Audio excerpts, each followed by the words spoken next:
بآواز بلند سلام علی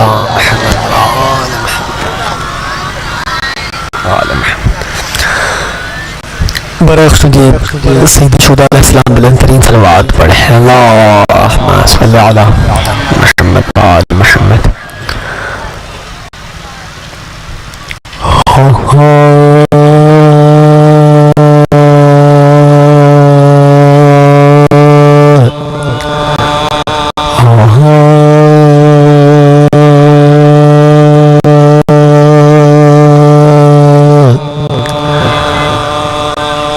گلشن میں پھروں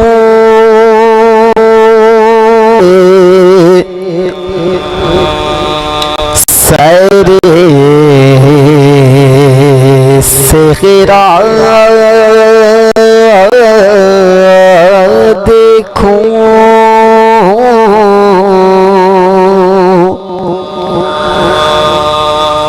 گلشن میں پھروں کے سیر صغرا دیکھوں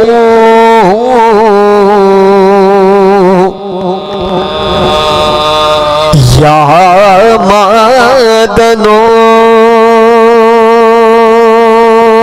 کو دشت و دریا دیکھوں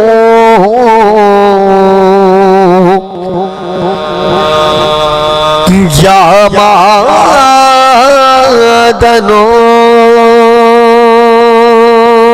کو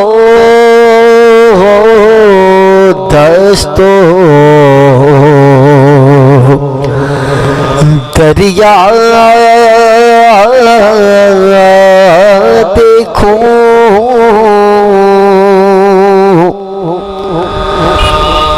ہر سو تیری قدرت کے لاکھوں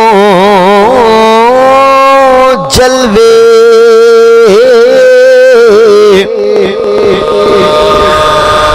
ہر سو تیری قدرت کے لاکھوں جلوے حیران ہوں کہ دو آنکھوں سے کیا کیا دیکھوں گلشن میں پھروں کے نعرہ صلوات اللہم صلی محمد وآل محمد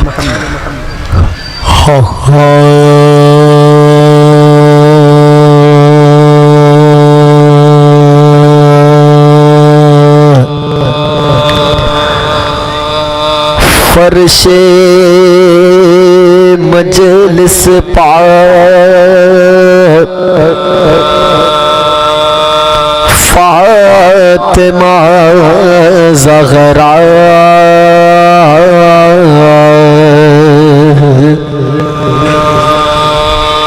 لمحہ لمحہ شمار کرتی ہیں فرش مجلس پاک فاطمہ زہرا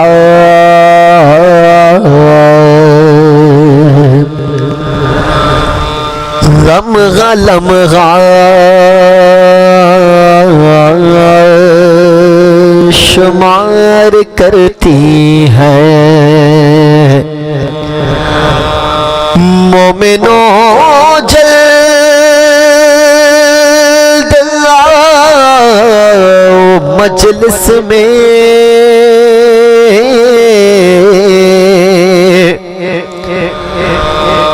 مومنوں جلد آؤ مجلس میں فاطمہ انتظار کرتی ہے اے آزادہ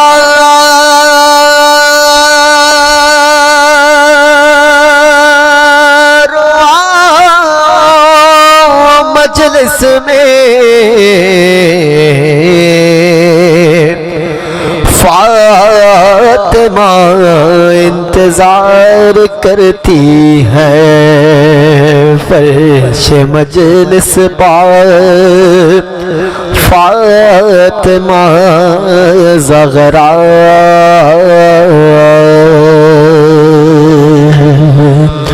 تمام پریشانی دوری کے لیے، تمام مریضوں کی صحتیابی کے لیے، تمام اسیروں کی جلد از جلد رہائی کے لیے، ماہ مبارک رمضان ہے، اس مہینے کی تمام برکات کو رحمتوں کو حاصل کرنے کے لیے، جنت البقیع جلد از جلد تعمیر کے لیے اور امام زمانہ کے جلد از ظہور کے لیے ایک بار مل کے نعرہ صلوات پڑھیں اللہ محمد و آل محمد۔ گرامی ایام رمضان کا آغاز ہو گیا ہے، میرا دل کر رہا ہے کہ اس بابرکت مہینے کا آغاز پہ ہی یقیناً لیلۃ القدر کا مہینہ ہے اور لیلۃ القدر جناب زہرا سے منسوب ہے۔ کیا اچھا ہے کہ اس مہینے کا آغاز ہی جناب زہرا کے تذکرے سے کیا جائے۔ میں بی بی کی بارگاہ میں ہی ایک اور سوز اور پھر انشاءاللہ مرثیے کے چند بند نظر سماعت کرتا ہوں۔ برائے خصوصیے مادر امام حسین علیہ السلام بلند ترین صلوات پڑھیں اللہ صلی علی محمد و آل محمد۔ اس سے بہتر انداز میں صلوات پڑھیں سارے مل کر اللہ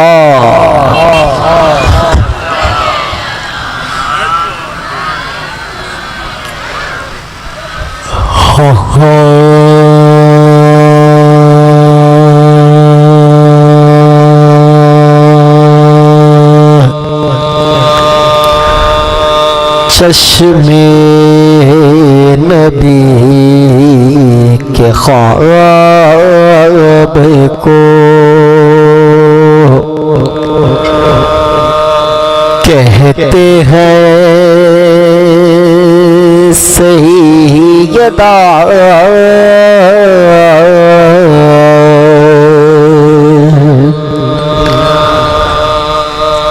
چشم نبی کے خواب کو کہتے ہیں سیدہ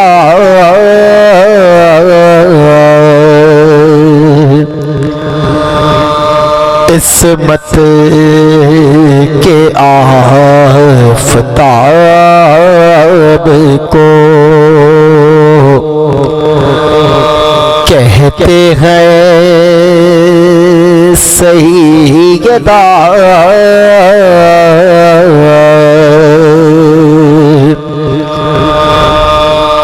قرآن کے جواب کو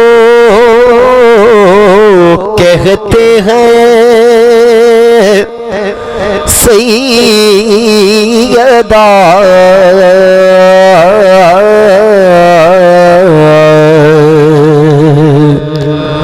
منہ بولتی کتاب کو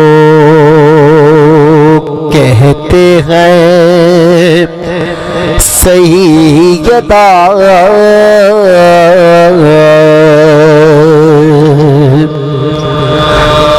یہ ذات یوں کتاب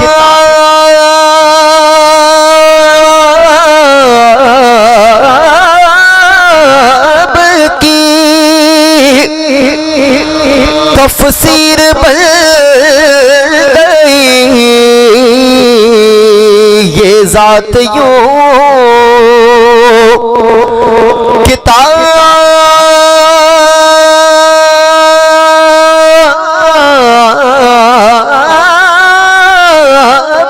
کی تفسیر بن گئی، لفظوں میں ڈھل کے آیا ہے تطہیر بن گئی،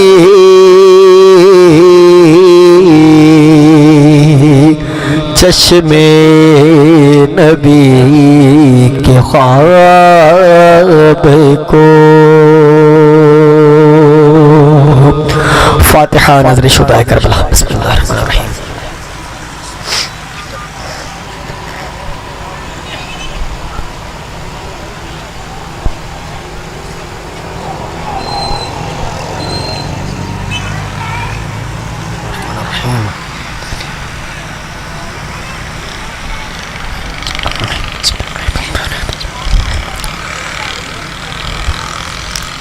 آپ مسلمہ سے مرتبہ سورہ الحمد اور 3 مرتبہ سورہ اخلاق تلاوت فرما کر آپ حاضر ہیں تمام مرحومین، بالخصوص تمام شہداء ملت جعفریہ، تمام مدافعین حرم، حاج قاسم سلمانی، ابو مہدی محدث، ان کے تمام احباب رفقا کے لیے، اور بالخصوص استاد محترم کے فاتحہ پڑھ دیں۔ بسم اللہ الرحمن الرحیم، الحمد للہ رب العالمین الرحمن الرحیم مالک یوم الدین، ایاک نعبد و ایاک نستعین، اهدنا الصراط المستقیم۔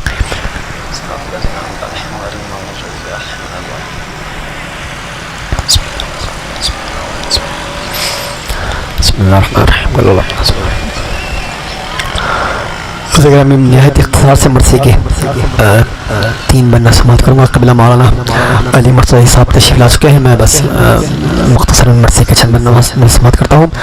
برائے اسٹوڈیو شہزادی دو عالم علیہ السلام بلند ترین صلوات پڑھیں۔ اللہم صلی علی محمد و آل محمد وجل ولیک الفرج۔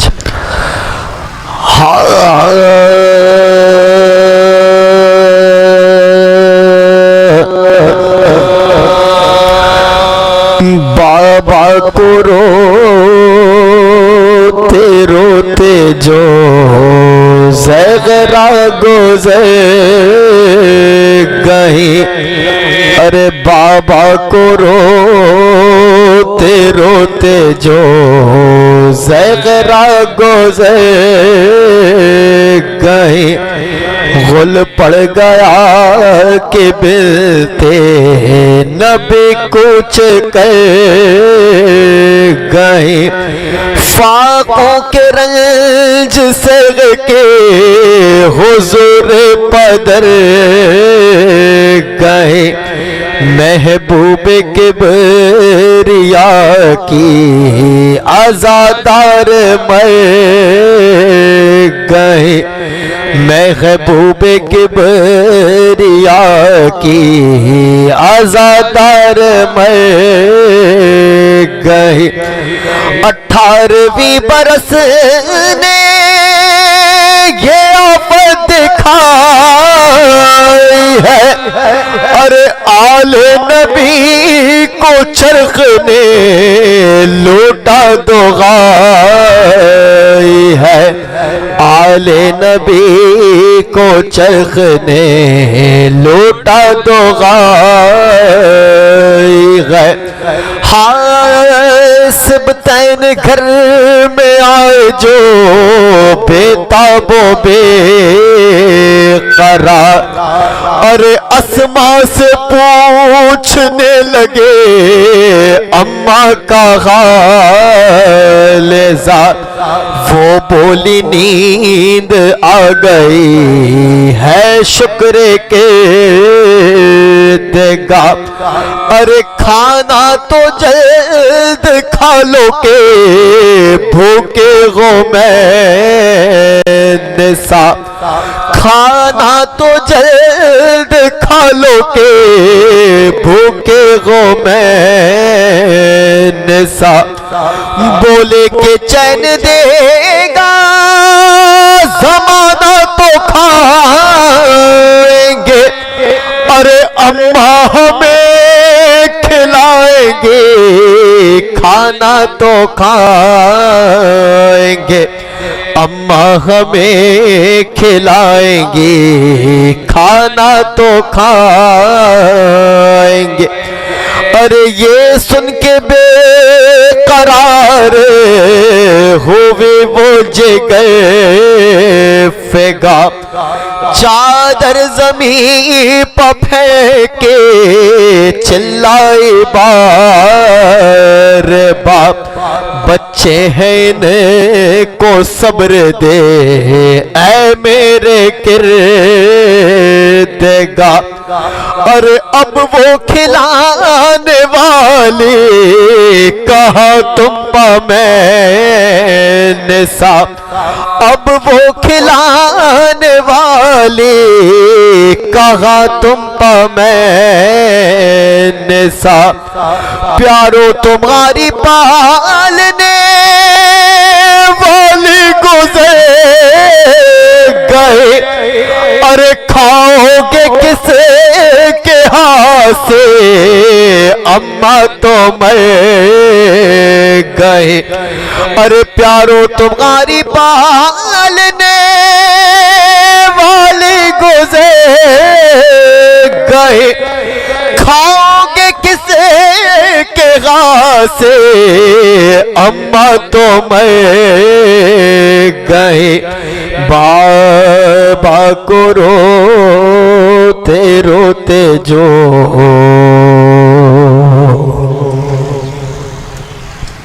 آجو بھائی جزاک اللہ،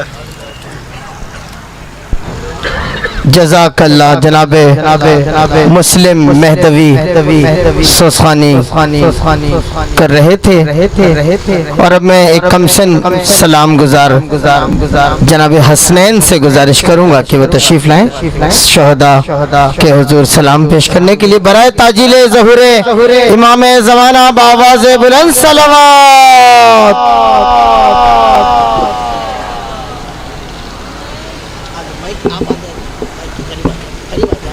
برائے تاجل امام زمانہ بلند تر صلوات۔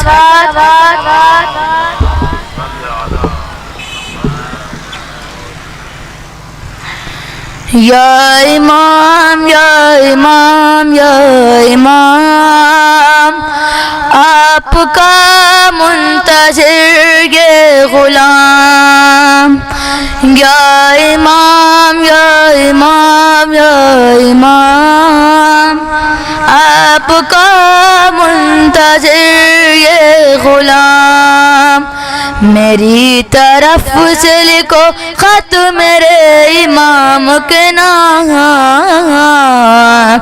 کہ انتظار فرج میں تڑپ رہا ہے غلام، میری طرف سے لکھو خط میرے امام کے نام، کہ انتظار فرج میں تڑپ رہا ہے غلام، لکھو کہ خط لکھو کہ درد جگر لا علاج ہے مولا، میرے وطن میں درندوں کا راج ہے مولا، سجی یوں کرب و بلا پھر سے آج ہے مولا، یہاں پہ اور تو کوئی ابتہاج ہے مولا، پڑے ہیں بعد میرے گھر کے سب چراغ، لکھو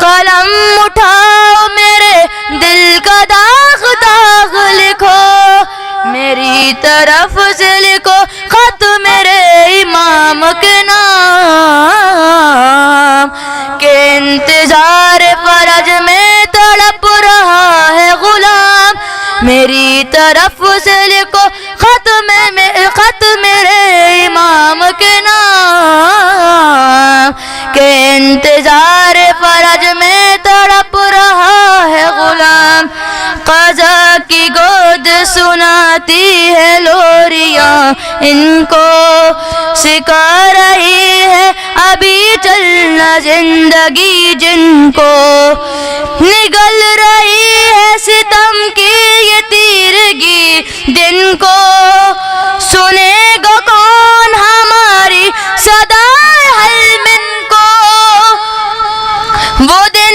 سکون کا گویا کہ خواب جیسے تھے، پڑے جرد جو چہرے گلاب جیسے تھے، میری طرف سے لکھو خط میرے امام کے نام، کہ انتظار فرج میں تڑپ رہا ہے غلام، میری طرف سے لکھو خط میرے امام کے نام، کہ انتظار فرج میں تڑپ رہا ہے غلام۔ شہید باپ کا سینے پہ زخم کھائے ہوئے، نگاہ راہ میں مولا تیری لگائے ہوئے، تڑپ کے روتے ہیں گودی میں منہ چھپائے ہوئے، سوال کرتے ہیں مادر سے بوکھلائے ہوئے، بتاؤ ظلم زمانے سے دور کب ہوگا،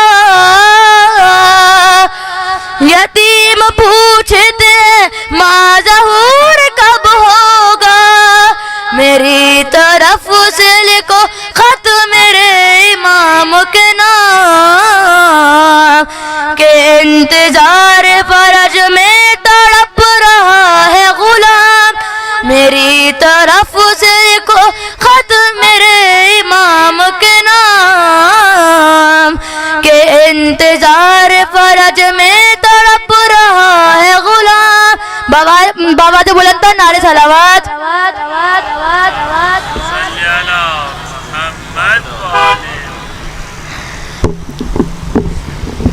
اے شہیدوں، اے شہیدوں، دین کا ثبات ہو، زیست کی نجات ہو، قوم کی حیات ہو،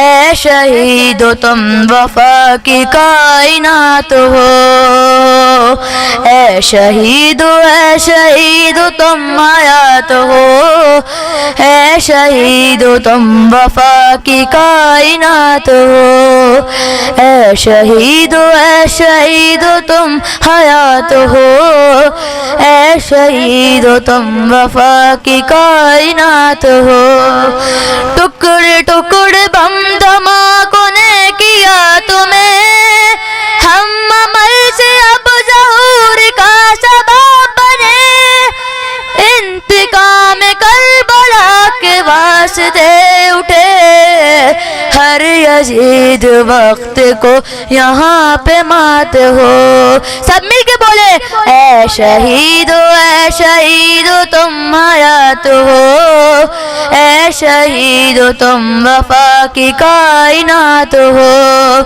اے شہیدو تم حیات ہو، اے شہیدو تم وفا کی کائنات ہو، ہے تمہارے خون سے جہاں میں روشنی، فاطمہ کے لال پہ عذاب جان دی، رو رہی ہے آج تم کو ماں حسین کی، مجلس حسین میں تمہاری بات ہو، اے شہیدو تم حیات ہو، اے شہیدو تم وفا کی کائنات ہو، اے شہیدو تم حیات ہو، اے شہیدو تم وفا کی کائنات ہو، آگ سے عزا کا کوئی گھر نہ جل سکا،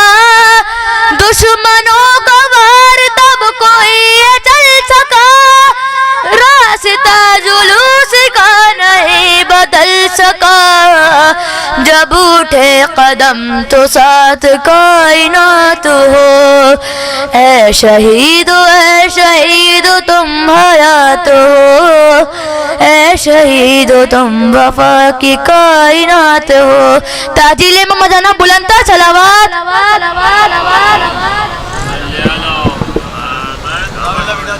ماشاءاللہ ماسٹر حسنین شہداء کے حضور کلام پیش کر رہے تھے، اور اب بلا تاخیر میں گزارش کروں گا مجلس اعزاز سے خطاب کے لیے حجت الاسلام والمسلمین جناب مولانا سید علی مرتضی زیدی صاحب سے کہ تشریف لائیں اور آج کی مجلس سے اعزاز سے خطاب فرمائیں۔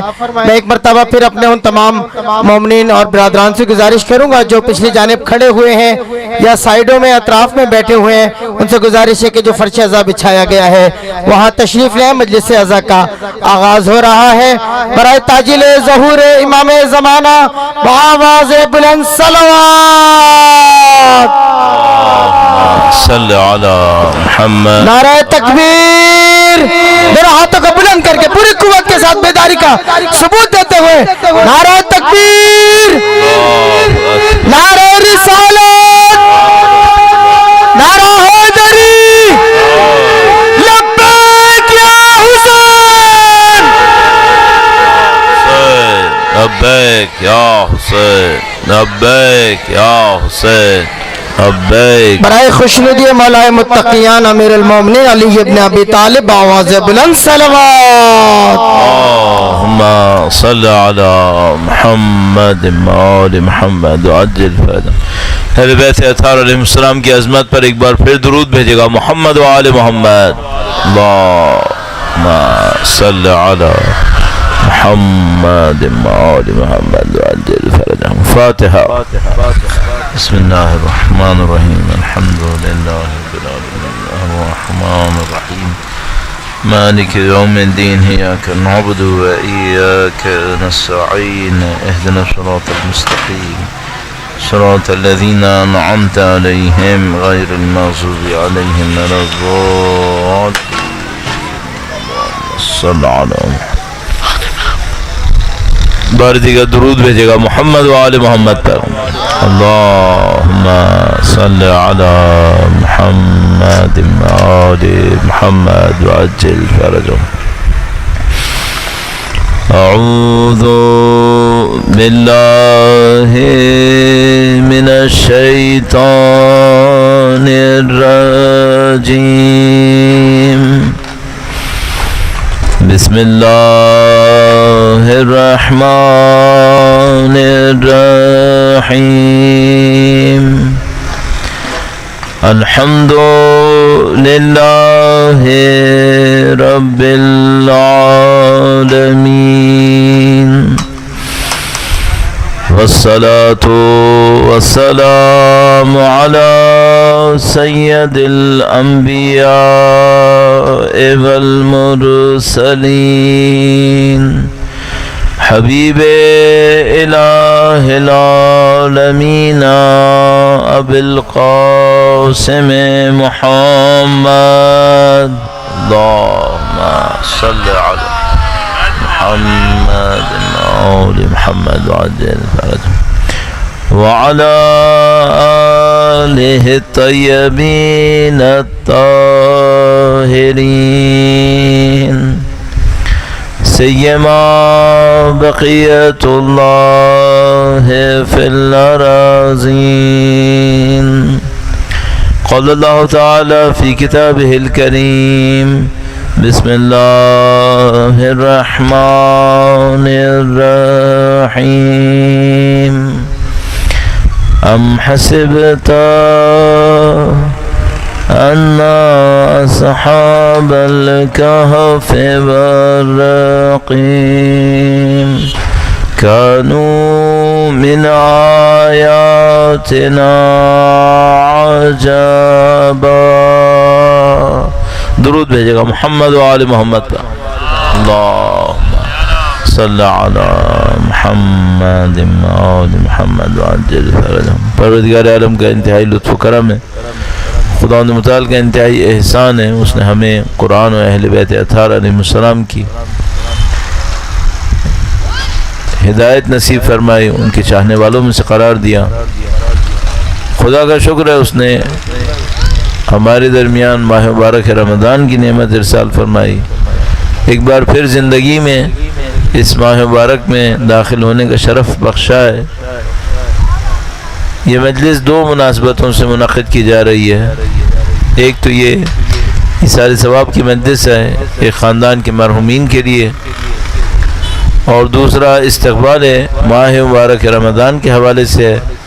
ان دونوں کو ملحوظ رکھتے ہوئے چند نکات آپ کی خدمت میں عرض کروں گا۔ جہاں کہیں بھی ہوں ایک بار پھر اولاد نبی کے اوپر درود بھیجیں، محمد و آل محمد، اللہم صلی علی محمد و آل محمد وعجل فرجہم۔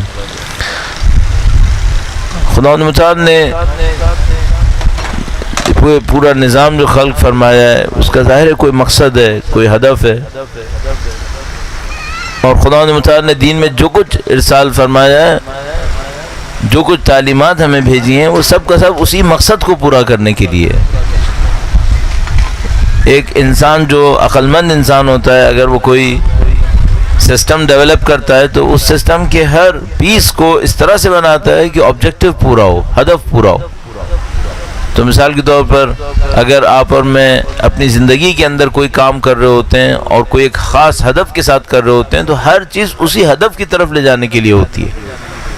الحمدللہ آپ یہاں پر ایک مقصد کے ساتھ تشریف فرما ہیں، تو یہاں جو بھی نظم ضبط سنبھالنے والے ہیں، نظم و ضبط سنبھالنے والے ہیں، ان کی پوری کوشش یہ ہوگی کہ ہر چیز اس ہدف میں کام آئے اور اس سے انحراف نہ ہو۔ تو ہم لوگ جو ناقص ہیں، عقل کے اعتبار سے کامل نہیں ہیں، وہ بھی جب کوئی نظام بناتے ہیں تو کوشش کرتے ہیں ہر طریقے سے ہدف تک پہنچیں۔ وہ خدا متعال جو حکیم ہے، سب سے زیادہ حکمت اس کی ہے، سب سے زیادہ تدبیر اس کی اچھی ہے، اس نے اگر یہ کائنات بنائی ہے تو دیکھنے میں بہت ساری چیزیں ایسی لگیں گی جن کا اس ہدف سے کوئی تعلق نظر نہیں آئے گا، بلکہ رکاوٹ لگیں گی۔ مثلا یہ جو ظلم ہے، بربریت ہے، ناانصافی ہے، یہ کئی اعتبار سے رکاوٹ لگتی ہیں ساری چیزیں، لیکن اگر خداوند متعال کے مجموعے نظام کو دیکھیں، پورے نظام کو سمجھنے کی کوشش کریں، تب ہمیں سمجھ میں آتا ہے سب کا سب ہدف کو پورا کرنے کے لیے۔ کسی نے اس ہدف کو قبول کر لیا، وہ ایک راستے پہ چل نکلا، کسی نے نہیں قبول کیا اس ہدف کو، وہ اپنی مرضی سے کسی اور غلط راستے پہ چلا ہے، لیکن اس کو نقصان نہیں پہنچا سکتا جس نے ہدف کو قبول کر لیا ہے۔ یہ بڑی عجیب بات ہے کہ مثال کے طور پر اگر آج کی دنیا کے اندر ہم دیکھتے ہیں کہ شاید، ہمارا خیال ہے کہ شاید 70-80% لوگ ایسے ہیں جن کے اوپر ظلم ہو رہا ہے، بہت کم ہے جو ناانصافی سے بچ پائے ہوں، ظلم سے بچ پائے ہوں۔ اور امام کی تشریف آوری سے کہ پہلے جو حالات بیان کیے جاتے ہیں وہ بھی تقریباً ایسے ہی بیان کرتے ہیں، یملأ الارض قسطا وعدلا کما ملئت ظلما وجورا، نہ کہ ظالموں سے بھری ہوگی بلکہ ظلم سے بھری بھی ہوگی، یعنی مظلوم زیادہ ہوں گے۔ بظاہر یہ سمجھ میں آتا ہے۔ تو آج کی دنیا میں مظلوم بہت زیادہ ہیں، لیکن سوال یہ ہے کہ اگر مظلوم بہت زیادہ ہیں، ظالموں کی طاقت بہت زیادہ ہے، تو کیا یہ ظالم مظلوموں کو ہدف تک پہنچنے سے روک سکتے ہیں؟ آپ اور میں ظاہری طور پہ دیکھیں گے تو کہیں گے ہاں روک سکتے ہیں۔ بھائی میڈیا ہے، یہ بچیوں کو گمراہی کی طرف لے جانے کے لیے ہے، پتہ نہیں کتنی چیزیں غلط اس کے اندر آتی ہیں۔ انسان جس کا حلال کمانا چاہے، جگہ جگہ اس کے سامنے رکاوٹیں کھڑی ہیں۔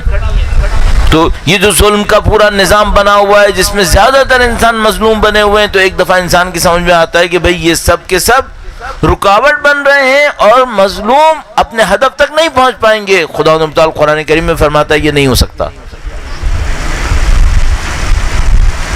فرماتا ہے کہ کسی صورت میں ظالم تمہیں نقصان نہیں پہنچا سکتے، گمراہ تمہیں نقصان نہیں پہنچا سکتے، اذا اہتدیتم، اگر تم ہدایت پا جاؤ۔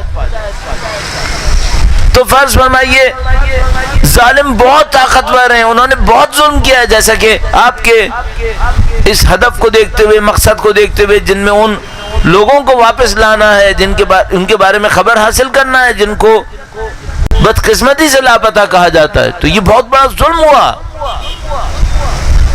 کیا یہ ظلم آپ کو اور ان لوگوں کو جن کے اوپر یہ ظلم ہوا ہدف تک پہنچنے سے روک سکتے ہیں؟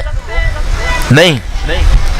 اذا اہتدیتم، اگر تم ہدایت پا جاؤ، یہ کبھی نہیں روک سکتے، بلکہ شاید جو لوگ اس ظلم سے گزر رہے ہوں ان کے ہدف تک پہنچنے کا امکان بہت زیادہ ہو گیا ہو۔ جو میں نے پہلے بھی عرض کیا آپ کی خدمت میں کہ یہ خدا متعال کا عجیب نظام ہے، کوئی چیز نہیں روک سکتی۔ اب اس نظام کے اندر خدا متعال نے ایک خاص موقع فراہم کیا ہے جس کو ماہ رمضان تعبیر کیا گیا، اور یہ خدا متعال کا لطف و کرم ہے جو نبی اولاد نبی کے صدقے میں پوری کائنات کو ملا ہوا ہے، اور آپ اور ہم اس کی معرفت کو کسی حد تک حاصل کر پائیں۔ آج شب اول ماہ رمضان ہے، بہت ساری دعائیں آج کی شب کے لیے ہیں، بہت سارے اعمال آپ کی آج کی شب کے لیے ہیں۔ اگر آپ ان دعاؤں اور ان اعمال کو کبھی بھی موقع ملے تھوڑا سا بھی دیکھیں تو اس میں چند نکات آپ کو بہت واضح نظر آئیں گے۔ میں ایک دو کی طرف اشارہ کروں گا، درود بھیجے گا محمد و آل محمد پر۔ اللہم صلی علی محمد و آل محمد وعجل فرج۔ اگر ان دعاؤں پہ توجہ فرمائیں تو آپ اور میں فوراً سمجھ جائیں گے کہ کوئی بہت بڑا موقع ہے جو ہمارے سامنے آیا ہے۔ مہینے اور بھی مہینے ہمارے پاس، معظم مہینے جن کو ماہ حرام تعبیر کیا جاتا ہے، محترم مہینے، لیکن اس مہینے کی بات ہی کچھ اور ہے۔ اگر اس کے شب اول کی دعاؤں کے اوپر توجہ دیں تو آپ کو اور ہمیں فوراً احساس ہوگا نہیں، موقع غیر معمولی موقع ہے۔ اور اگر کہیں وہ خطبہ شعبانیہ آپ کی نظر سے گزر جائے جو اللہ کے نبی نے ماہ مبارک رمضان کی آمد کے موقع پر ارشاد فرمایا، تو اس کے اندر کوئی شبہ نہیں رہتا کہ یہ سال کا کوئی ایسا موقع ہے جس کی برابری کوئی نہیں کر سکتا ہے۔ اور آج کی شب کیوں اہم ہے؟ بقول کسی کے کہ اگر آج کی شب آپ نے خدا سے ڈھنگ سے مانگ لیا تو شاید شب قدر تو آپ کی آج کی شب ہی تضمین ہو جائے، آج کی شب ہی گارنٹیڈ ہو جائے کہ ان کی شب قدر اچھی ہوگی۔ استقبال کسے کہتے ہیں ہم؟ آپ جانتے ہیں آج کی شب کی دعاؤں میں سے ایک دعا وہ ہے کہ جو ہمارے چوتھے امام زین العابدین علیہ السلام نے بیان فرمائی ہے، اللہم صلی علی محمد وآل محمد۔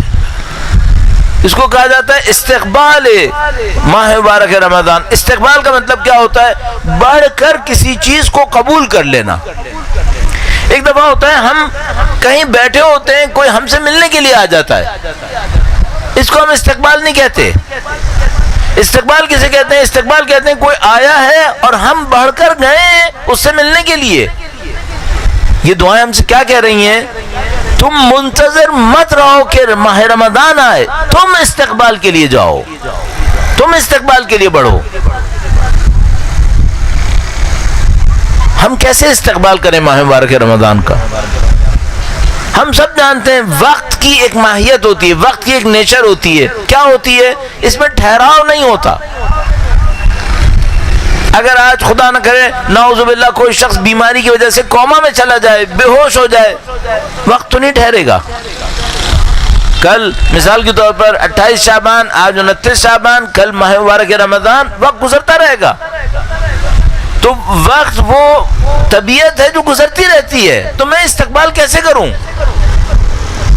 تو ہم سے استقبال کے لیے کہا گیا، مثال کے طور پر ان دعاؤں کے اندر اس کے اوپر بہت زیادہ اشارہ ہوا، وہ یہ کہ آپ اپنی زندگی کے لیے ہدف معین کر لیں۔ میں بغیر مزید آپ کا وقت لیے فوراً اس بات کی طرف آؤں گا، کرنے کا کام کیا ہے؟ ایسا نہ ہو ہم بہت ساری نظریاتی باتیں کرتے رہیں اور وہ جو کرنے کا کام ہے اس کی طرف کم توجہ ہو۔ تو میں وقت مزید لگائے بغیر اس نقطے کی طرف توجہ دینے کی کوشش کرتا ہوں۔ درود بھیجے گا محمد و آل محمد پر۔ صلی محمد محمد۔ ہر حادثے کی طرح، ہر واقعے کی طرح جس کے سامنے لوگ مختلف ہوتے ہیں، ماہ مبارک رمضان کے سامنے بھی لوگ مختلف رہیں گے۔ آپ جیسے یہاں پہ تشریف فرما ہے ایک ہدف کے لیے، ایک مقصد کے لیے، سب ایک طرح نہیں دیکھ رہے ہوں گے۔ 20 کروڑ عوام ہے، 20 کروڑ عوام میں کچھ لوگ اس کو اپنا مسئلہ سمجھیں گے، کچھ لوگ اس کو اپنا مسئلہ نہیں سمجھیں گے، کہیں گے ٹھیک ہے کچھ لوگ بیٹھے ہیں اچھا کام کر رہے ہیں لیکن ہمارا کیا لینا دینا۔ تو ہر دیکھنے والا اپنے پرسپیکٹیو میں اس معاملے کو دیکھے گا۔ اب اس میں خود غرضیاں بھی آ سکتی ہیں، اس میں خلوص بھی ہو سکتا ہے، مختلف چیزیں ہو سکتی ہیں۔ ماہ مبارک رمضان بھی ایسا ہی ہے۔ جب یہ ماہ مبارک رمضان داخل ہونے لگے گا تو بہت سارے لوگ ہوں گے جن کو کوئی خبر نہیں ہوگی، انہیں پتا ہوگا کہ ایک مہینہ ہے جس کے اندر کچھ لوگوں نے روزہ رکھنا ہے، کچھ لوگ بھوکے رہیں گے، کچھ لوگ پیاسے رہیں گے، اس سے بڑھ کر انہیں کچھ پتا نہیں ہوگا۔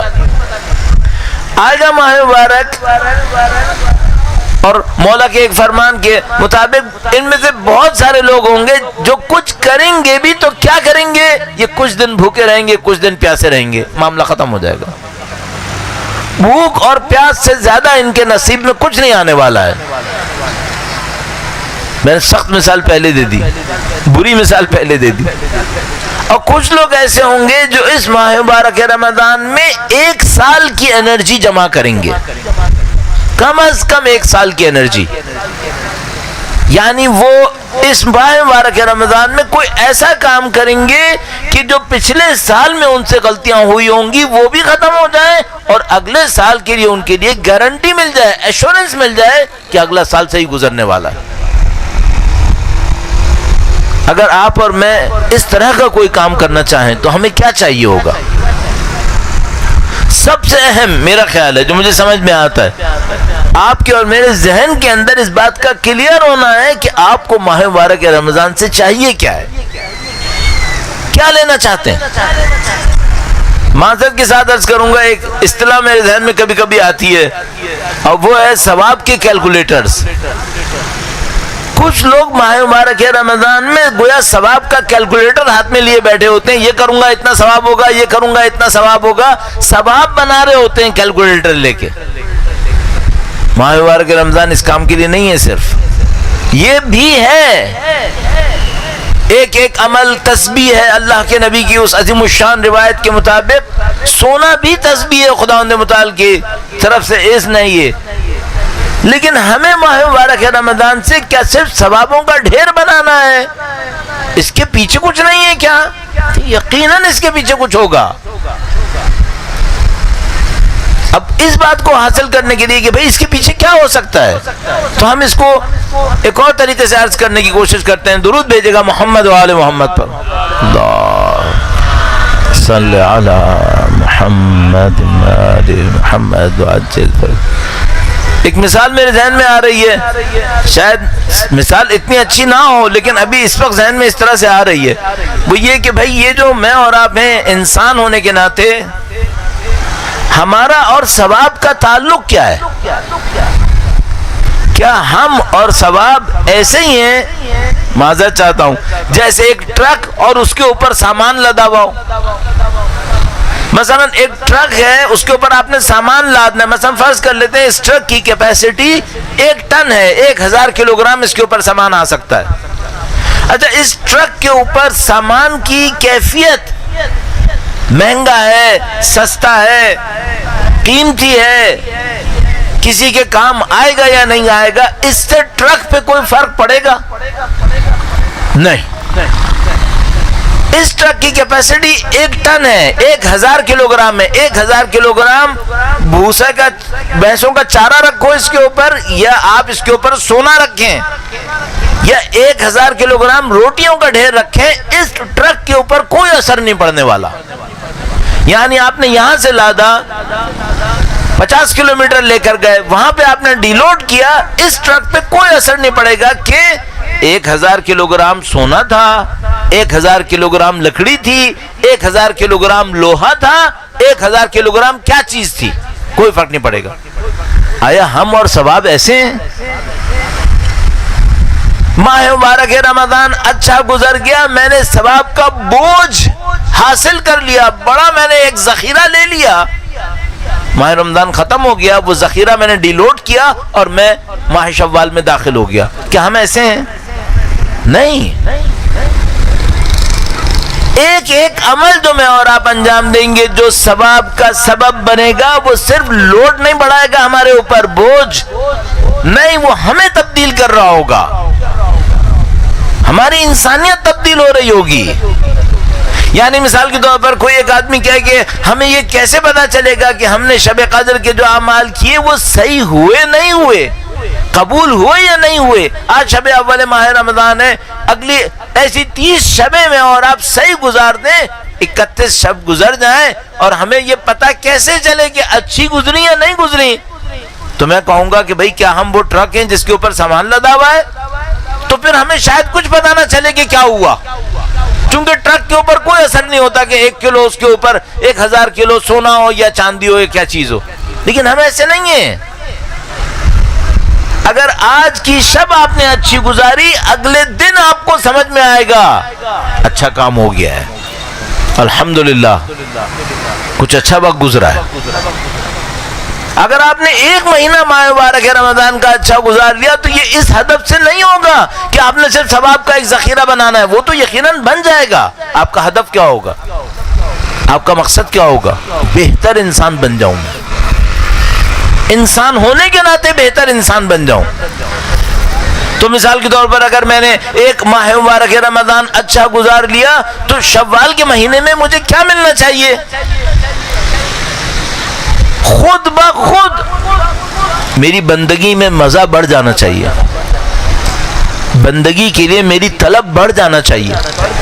ان دعاؤں میں سے ایک فقرہ ہے دعا میں، اور اس میں کہا اے خدایا اس ماہ مبارک رمضان میں عبادت کے لیے میری لذت میں اضافہ فرما دے۔ ایک دفعہ ہوتا ہے میں اور آپ ایک عبادت کر رہے ہوتے ہیں، میرے ساتھ ایسا ہوتا ہے، میں قبول کرتا ہوں، بعض اوقات دعائے کمیل پڑھ رہے ہوتے ہیں، آگے سے پڑھ رہے ہوتے ہیں اور پیچھے سے ذرا سا کھسکا کے دیکھتے رہتے ہیں کتنے صفحے رہ گئے۔ یہ ہوتا ہے، میرے ساتھ ہوتا ہے، کبھی کبھی ہو جاتا ہے۔ اس کا مطلب کیا ہے؟ مجھے اس عبادت میں بہت لذت نہیں آ رہی۔ کیوں؟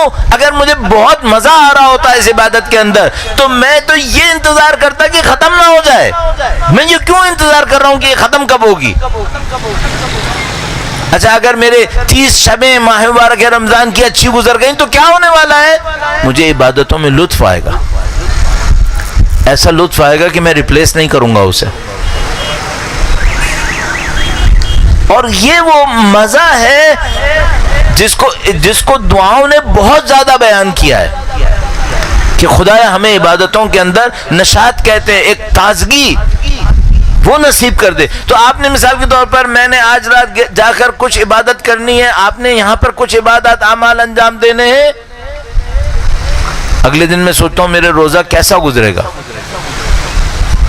آپ فوراً دیکھیے گا کہ آپ کو عبادتوں میں مزہ آ رہا ہے یا نہیں آ رہا ہے۔ بعض اوقات آپ نے شاید یہ نوٹ کیا ہو، میں معذرت کے ساتھ یہ تھوڑا سا مثال کو بڑھا رہا ہوں آپ کی خدمت میں، بعض اوقات شاید آپ نے نوٹ کیا ہو، کبھی ایسا ہوتا ہے ہم لوگ 4 رکعت نماز پڑھ رہے ہوتے ہیں، مثلا ظہر کی، عصر کی یا عشاء کی، 1-2 رکعت صحیح چلتی ہے، باقی بہت بھاری ہو جاتی ہے۔ 1-2 رکعت صحیح چل رہی ہوتی ہے، باقی اچانک لگتا ہے کہ اب معاملہ بہت سخت ہو گیا ہے، اب 2 رکعت توجہ سے پڑھنا بہت مشکل ہو گیا ہے۔ کیوں ایسا ہوتا ہے؟ خدا تو وہی خدا ہے جو پہلی 2 رکعت میں تھا، بلکہ 2 رکعت اچھی پڑھنے کے بعد تو میری تیسری اور چوتھی رکعت کو اور اچھا ہونا چاہیے تھا۔ تو یہ کیوں ایسا ہو گیا؟ اس کا مطلب ہے میں نے کوئی کوتاہی کر دی ہے۔ اگر آج کی شب اچھی گزار لی، آنے والے ماہ مبارک رمضان کی شبوں کو اچھا گزارا، تو میرے اور آپ کے اندر کیا تبدیلی آنے والی ہے؟ 2 تبدیلیاں آنے والی ہیں۔ ہمارا عبادت کے لیے شوق بڑھنے والا ہے، اچھے کاموں کے لیے طلب ہمارے اندر بڑھنے والی ہے۔ ایک روایت آپ کی خدمت میں عرض کرتا ہوں، درود بھیجے گا محمد و آل محمد پر۔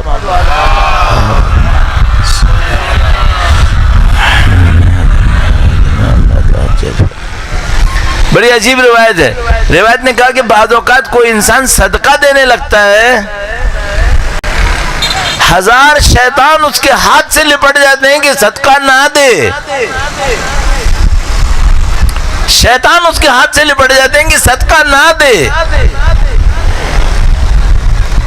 جس دن آپ اور میں دیکھیں نا کہ ہمارے لیے اچھا کام کرنا آسان ہوتا جا رہا ہے، اس کا مطلب کیا ہے؟ اس کا مطلب ہماری عبادتیں قبول ہو رہی ہیں، ہماری باتیں قبول ہو رہی ہیں۔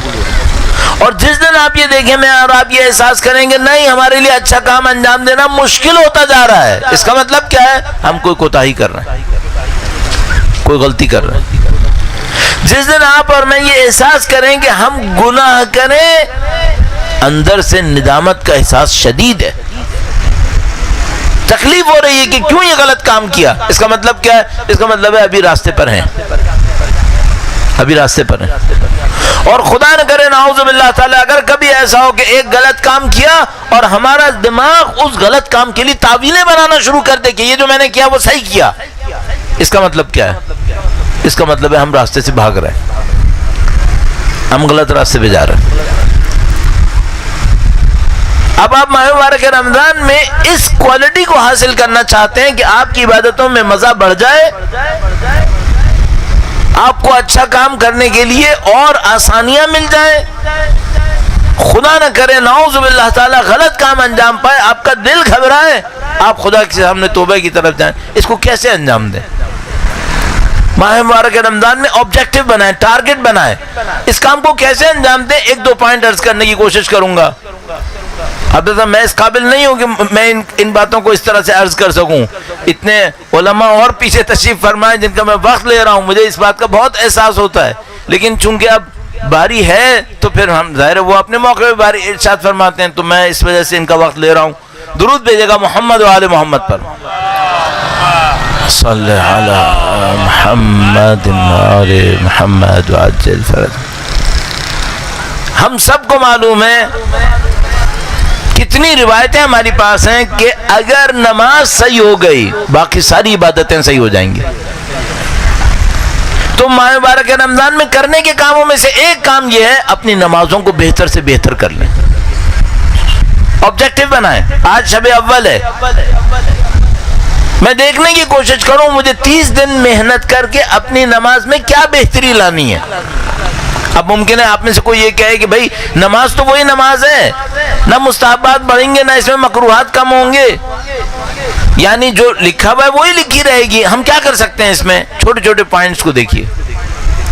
پچھلی دفعہ جب ہم یہاں حاضر ہوئے تھے تو آپ کی خدمت میں عرض کیا تھا، شاید کہا تھا کہ ہر ذکر رکوع، ہر ذکر سجدہ میں کم سے کم ایک مرتبہ درود ضرور پڑھیں. پوائنٹ بنا لیں اپنے لیے. اس ماہ مبارک رمضان میں کوئی نماز ایسی نہیں پڑھیں گے، چاہے مستحب چاہے واجب، جس کے ذکر رکوع ذکر سجدہ میں درود نہ پڑھاؤ. 30 دن محنت کریں اس کے اوپر. ہر ذکر رکوع ہر ذکر سجدہ کے ساتھ ایک درود کم از کم پڑھیں گے.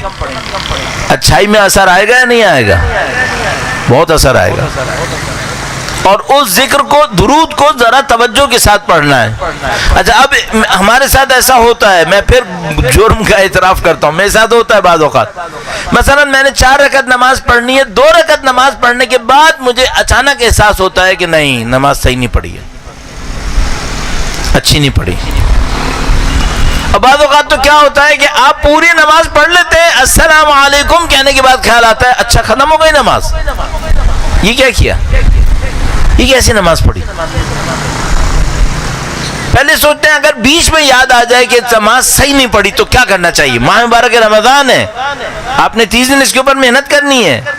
میں چھوٹے چھوٹے پوائنٹ اس لیے عرض کر رہا ہوں تاکہ پریکٹس میں آ سکیں. بعض اوقات ہم لوگ بہت بڑے بڑے پوائنٹ کہتے ہیں، ان میں پریکٹس نہیں ہوتی، عمل نہیں ہوتا. تو مثال کے طور پر عمل کی خاطر ایک پوائنٹ عرض کروں گا. درود بھیجے گا محمد و آل محمد پر. صلی علی محمد وعجل فرج.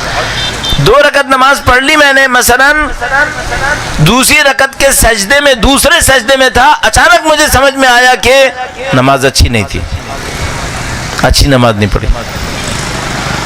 تو میں اپنے ذہن میں ایک ترکیب سوچ رہا ہوں، آپ سے میں شیئر کر رہا ہوں. اگر یہ دوسری رکعت کا دوسرا سجدہ ہے تو اس کا مطلب ہے اب تک مجھے 6 اچھے درود پڑھ لینے چاہیے تھے. ایک رکوع پہلی رکعت کے پہلے رکوع میں، پہلی رکعت کے پہلے سجدے میں، پہلی رکعت کے دوسرے سجدے میں، پھر دوسری رکعت کے رکوع میں، پھر دوسری رکعت کے پہلے سجدے میں، پھر دوسری رکعت کے دوسرے سجدے میں. 6 درود اب تک اچھے پڑھ لینے تھے. میں دوسرے سجدے میں تھا، اچانک مجھے یاد آیا کہ میں نے نمازیں اچھی نہیں پڑھی، یہ 2 رکعت اچھی نہیں پڑھی. کم سے کم کام کیا کریں؟ 5 دفعہ اسی سجدے میں پڑھ رہے، 5 دفعہ اچھا سا درود پڑھیں. منع ہے کیا سجدے میں درود پڑھنا؟ نہیں.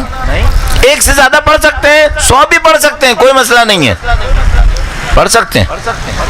ہاں یاد رہے کہ نماز میں ہیں، نماز میں ذکر کے عنوان سے پڑھ رہے ہیں، دعا کے عنوان سے پڑھ رہے ہیں. تو آپ اس کو کر سکتے ہیں. یا مثال کے طور پر میں اسی طریقے سے دوسرے سجدے میں تھا, دوسری رکعت کے, مجھے سمجھ میں آیا کہ میں نے ذکر رکوع ذکر سجود توجہ سے نہیں پڑھے, تو میں کیا کروں؟ تیسری رکعت میں جب رکوع میں جاؤں ذکر رکوع 3 دفعہ پڑھوں, ایک کی جگہ 3 مرتبہ. کیوں؟ کمپنسیٹ کروں ان 2 کا بھی جن کو میں نے اچھا نہیں پڑھا, ان کی جگہ بھی پڑھوں. اس دفعہ کوشش کروں توجہ سے پڑھوں. تو ذکر سجدہ جو مثلا سبحان ربی الاعلی و بحمدہ ایک دفعہ کہتا تھا 3 مرتبہ کہوں تاکہ تھوڑا سا جبران ہو جائے اس کا جو میں نے خراب کیا ہے. اچھا, اگر پوری نماز پڑھنے کے بعد یاد آیا کہ بھائی یہ نماز اچھی نہیں ہوئی ہے, نماز اچھی نہیں ہوئی ہے, ایک راستہ تو یہ کہ دوبارہ پڑھ لیں, ایک راستہ یہ کہ دوبارہ پڑھ لیں. اچھا فرض کریں آپ کہہ رہے ہیں نہیں میرا اتنا حوصلہ نہیں کہ میں دوبارہ پڑھوں, پھر میں مشورے کے طور پہ عرض کروں گا. اور یہ سب ترکیبیں ہیں. وہ کیا ہے؟ وہ یہ ہے کہ بھائی آپ کو 12 مرتبہ 4 رکعت کی نماز میں 12 مرتبہ درود اچھی طرح پڑھنا تھا. آپ کو احساس ہو رہا ہے نماز اچھی نہیں پڑھی, 10-12 مرتبہ درود پڑھ لو, توجہ سے پڑھ لو. اور جب یہ درود پڑھیں تو خدا سے عہد کریں کہ خدا نبی اور ان کی آل پہ درود پڑھ رہے ہیں اس خاطر کہ اگلی نماز ہماری اچھی کر دے, ہماری نماز اچھی کر دے. اگر سارے اعمال کا دار و مدار نماز کے اوپر ہے تو نماز کے لیے اتنی محنت کرنی چاہیے یا نہیں کرنی چاہیے؟ بہت محنت کرنی چاہیے. تو آپ ماہ مبارک رمضان کے اندر ٹارگٹ یہ بنا لیں کہ مجھے اس کے اوپر محنت کرنی ہے. یہ میں نے ایک بات عرض کی, 2 باتیں اور عرض کرنا چاہ رہا ہوں انشاءاللہ تیزی سے عرض کرتا ہوں. درود بھیجے گا محمد و آل محمد پر.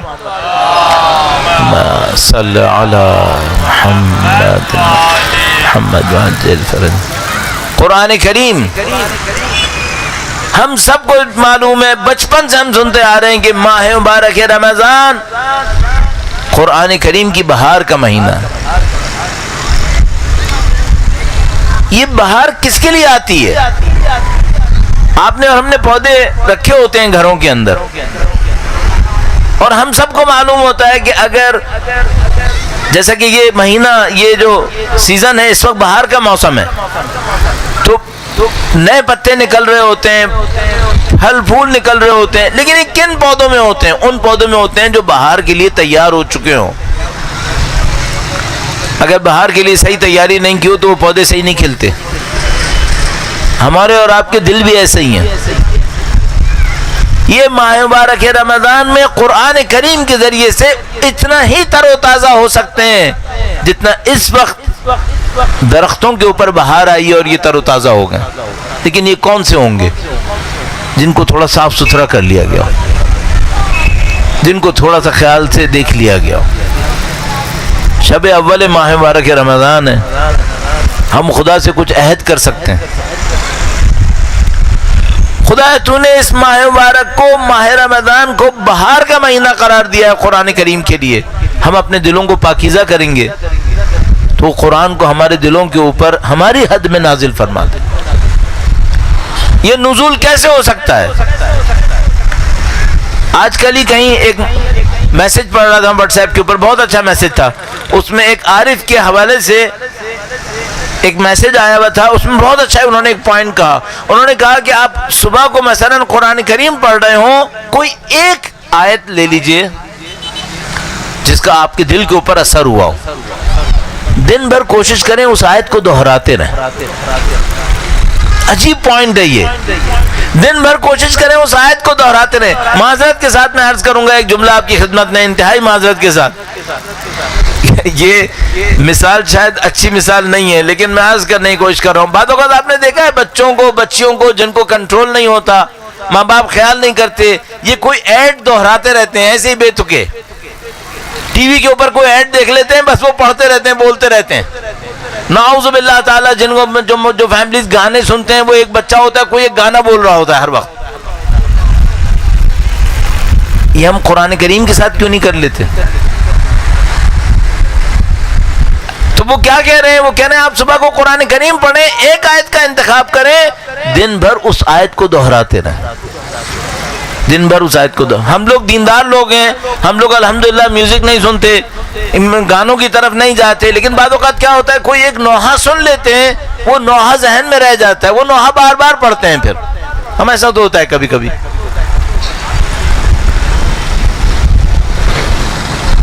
ایک موضوع اچانک مجھے یاد آ گیا, تھوڑا سا میں اس کو بھی عرض کر دوں. میرا خیال میں اچھا مفید پوائنٹ ہے, گرچہ میں موضوع سے باہر نکل رہا ہوں, لیکن میں اس فرصت سے استفادہ کرنا چاہ رہا ہوں. درود بھیجے گا محمد و آل محمد پر.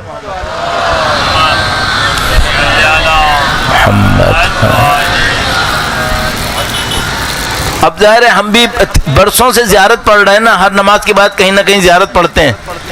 تو مجھے سمجھ میں نہیں آتا تھا میں ان زیارتوں کو کیا کروں کہ ان میں جان پڑ جائے. ہر روز کھڑے ہو کر السلام علیکم یا ابا عبداللہ کہتا ہوں. کبھی ایسا ہوتا ہے بہت توجہ ہوتی ہے, کبھی توجہ کم ہوتی ہے. تو میں سوچتا تھا کیا کروں کہ توجہ بڑھ جائے, خاص کر ان معصومین کے لیے جن کی طرف زیارتیں کم کرتے ہیں ہم لوگ. تو ایک ترکیب میں ذہن میں آئی, اور وہ یہ تھی کہ کبھی میں زیارت پڑھنے لگتا ہوں تو اس معصوم کے حوالے سے اگر کوئی نوحہ ہوتا ہے تو اکیلے کھڑے ہو کے وہ نوحہ پڑھ لیتا ہوں. اتنا عجیب اس میں مزہ ہے, میں آپ کو بتا نہیں سکتا.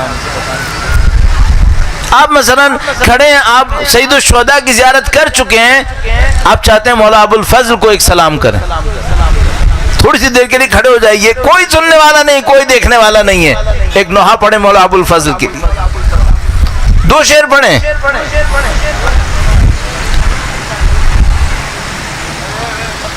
الٹ دیتا پچھاڑتا امیر لشکر حسین.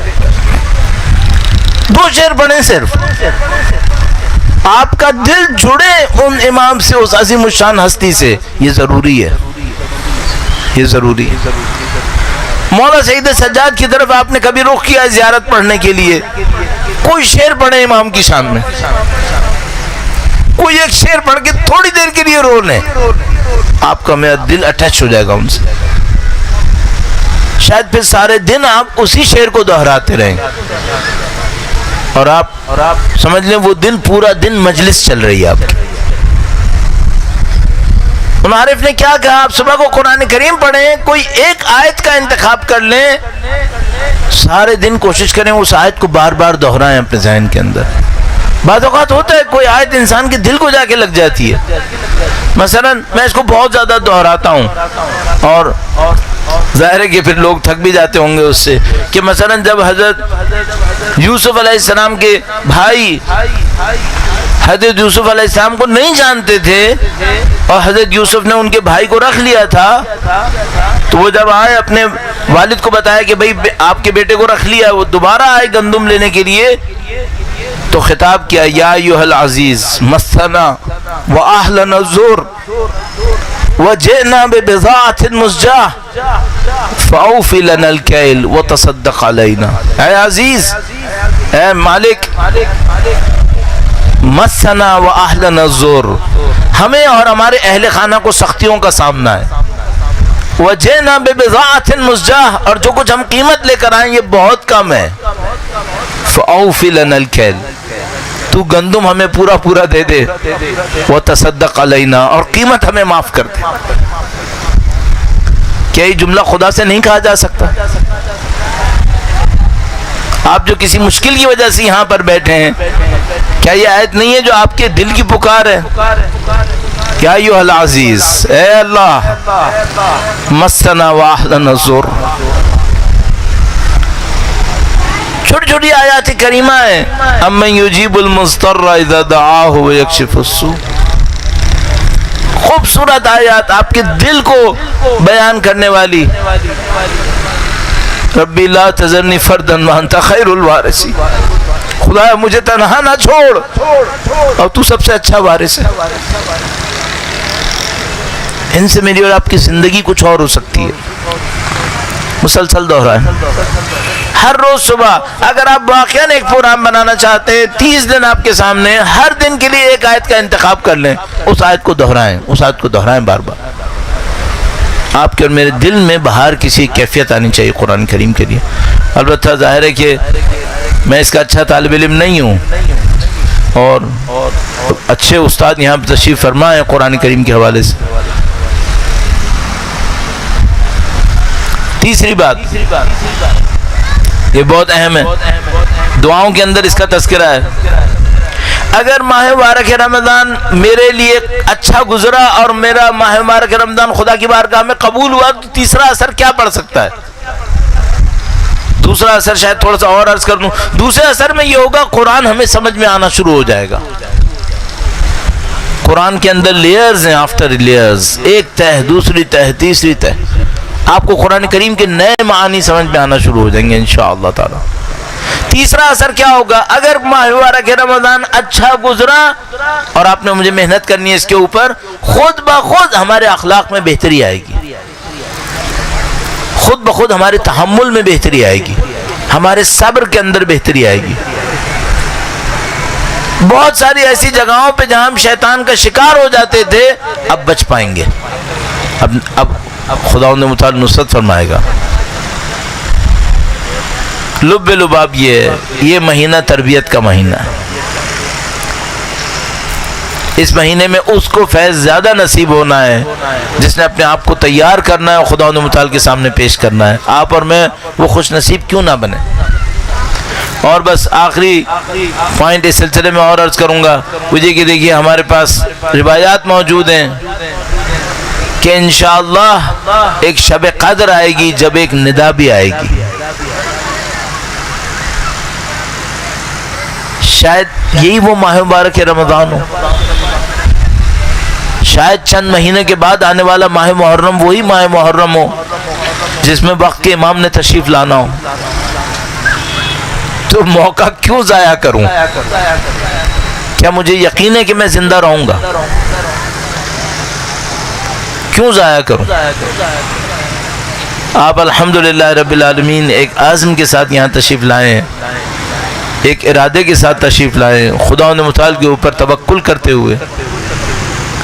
خدا کے راستے میں چلنے والوں کے لیے خوبی یہ ہے کہ نتیجے ملے یا نہ ملے, ایک نتیجہ ان کو مل گیا اور وہ خدا ہے, خود خدا. پروردگار انشاءاللہ قبول فرمائے, ماہ مبارک کی سعادتوں سے ہم سب کو بہرمند فرمائے. اگر خدا متعال نے ماہ مبارک صرف اچھوں کے لیے رکھا ہوتا, عرفاء کے لیے رکھا ہوتا, فقہاء اور علماء کے لیے رکھا ہوتا, تو واللہ ہمیں دعوت نہ دیتا. ہمیں کیوں بلایا؟ اگر ماہ مبارک رمضان صرف پاکیزہ لوگوں کے لیے, بزرگوں کے لیے, علماء اور عرفاء کے لیے, تو ہمیں کیوں بلایا؟ پھر ہمیں کیوں دعوت دی؟ اللہ کے نبی فرماتے ہیں دعی تم سب کے سب دعوت پہ بلائے گئے ہو. کیوں اللہ کے نبی نے ایسے فرمایا؟ اس کا مطلب ہے سب کے لیے دروازے کھول دیے گئے. اور وہ کیا خوبصورت فرمان اللہ کے نبی نے فرمایا, اپنی پشت پر جو گناہوں کا بوجھ ہے اسے استغفار کے ذریعے سے کم کر لو, اور اپنی روح کو گناہ کی آلودگی میں مبتلا ہونے سے طولانی سجدوں کے ذریعے سے نجات دلا دو. استغفار بہت اہم ہے. ہر روز کم سے کم 70 مرتبہ استغفار, ماہ شعبان میں بھی مستحب ہے, یہاں پر بھی ہے. اور 100 دفعہ درود, کچھ ایسا منصوبہ بنا لیں کہ 100 دفعہ درود تو آپ ہر روز پڑھ ہی لیں کسی نہ کسی طرح. انشاءاللہ خدا نے متعال نصرت فرمائے گا. ہمارے برادر مسلم نے بی بی کے مصائب پڑھے آج کی شب میں, سوز سلام انہوں نے بی بی کے مصائب کے حوالے سے پڑھا ہے. یہ بڑی نیک ابتدا ہوئی. ان کے وجود مقدس کے صدقے میں جو پاکیزگیاں خدا متعال نے تقسیم کرنی ہیں, جو برکات نصیب ہوئی ہیں, ان کا ہمیں کوئی علم نہیں ہے. لہذا وہ درود جو مشہور ایک درود ہے, اللہم صلی علی بی بی کے نام آتا ہے, پھر ابیہا و بعلہا و بنیہا و سر المستودع فیہا بعدد ما حاط بہ علمکا, اے خدایا اتنی تعداد میں بھیج جس کا علم صرف تیرے ہی پاس ہے. ہمیں نہیں معلوم. ان کے وجود مقدس سے کس کو کیا کچھ ملنا ہے یہ اللہ جانتا ہے. یہ جملہ بھی سن لیجئے، کبھی اس کو غور فرما لیجئے گا کہ قیامت میں اس کو سب سے بڑی شفاعت ملے گی جس نے یہاں پر انسانوں کے ساتھ زیادہ ہمدردیاں دکھائی ہوں گی. تو اگر کسی نے یہاں پر ایک انسان کے ساتھ ہمدردی دکھائی ہے، اس ایک بندے کی شفاعت ملے گی. اور اگر کسی نے پوری انسانیت سے ہمدردی دکھائی ہے، اسے پوری انسانیت کے لیے شفاعت مل جائے گی. اب آپ تصور کر لیں کیوں امام حسین کی شفاعت وسیع ہے، کیوں بی بی سیدہ سلام اللہ علیہا کی شفاعت وسیع ہے. ہم اور آپ سب اس دنیا کے لیے جو بھی ذخیرہ بنا سکیں، ان میں سب سے وزین، سب سے بھاری ذخیرہ اہل بیت اطہار علیہ السلام کی محبت ہے. ماحول سڑک کا ماحول ہے، یہاں پہ مصائب پڑھنا بہت سخت ہے، ماحول نہیں بنتا. ہم لوگ امام بارگاہ میں پڑھ رہے ہوتے ہیں، کبھی کوئی لائٹ بند کرتا ہے، یہاں پہ نہیں کرنی چاہیے، لائٹ بند نہیں کرنی چاہیے. مجھے سمجھ میں آتا ہے کہ انسان کو مصائب کے لیے ماحول نہیں چاہیے، انسان کو مصائب کے لیے اپنے دل میں مصیبت چاہیے. جیسے میں نے عرض کیا نا، آپ زیارت پڑھنے کھڑے ہو، 2 شعر پڑھیں، مجلس ہو جائے گی آپ کی. اب میں کوشش کروں گا 2 جملے پڑھوں بی بی سیدہ سلام اللہ علیہا کے مصائب میں سے، اور آپ سے درخواست کروں گا کہ میرے جملے آپ کو رلائیں یا نہ رلائیں. آپ کے دل میں جو بی بی سیدہ سلام اللہ علیہا کی محبت ہے، اس کو اپنے ذہن میں لائیے گا. جو اہل بیت اطہار علیہ السلام کی محبت آپ کے دلوں کے اندر ہے، اس کو ذہن میں لا کر بس اس لمحے کو سوچئے گا جب سید الشہداء اپنی ماں سے الوداع کرنے آئے. دنیا کی پاکیزہ ترین محبتیں ماؤں کی محبتیں،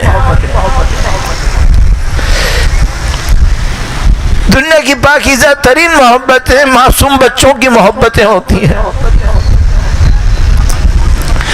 اور اگر ماں بی بی سیدہ کی طرح ہو اور بچہ امام حسین کی طرح،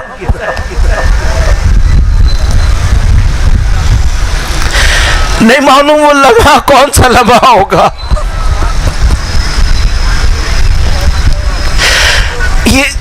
یہ بڑی عجیب بات ہے.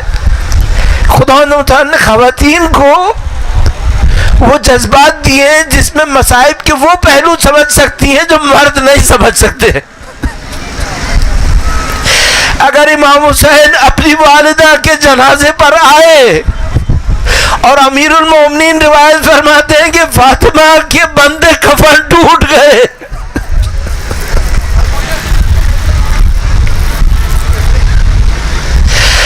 دست سیدہ سید الشہداء تک پہنچے،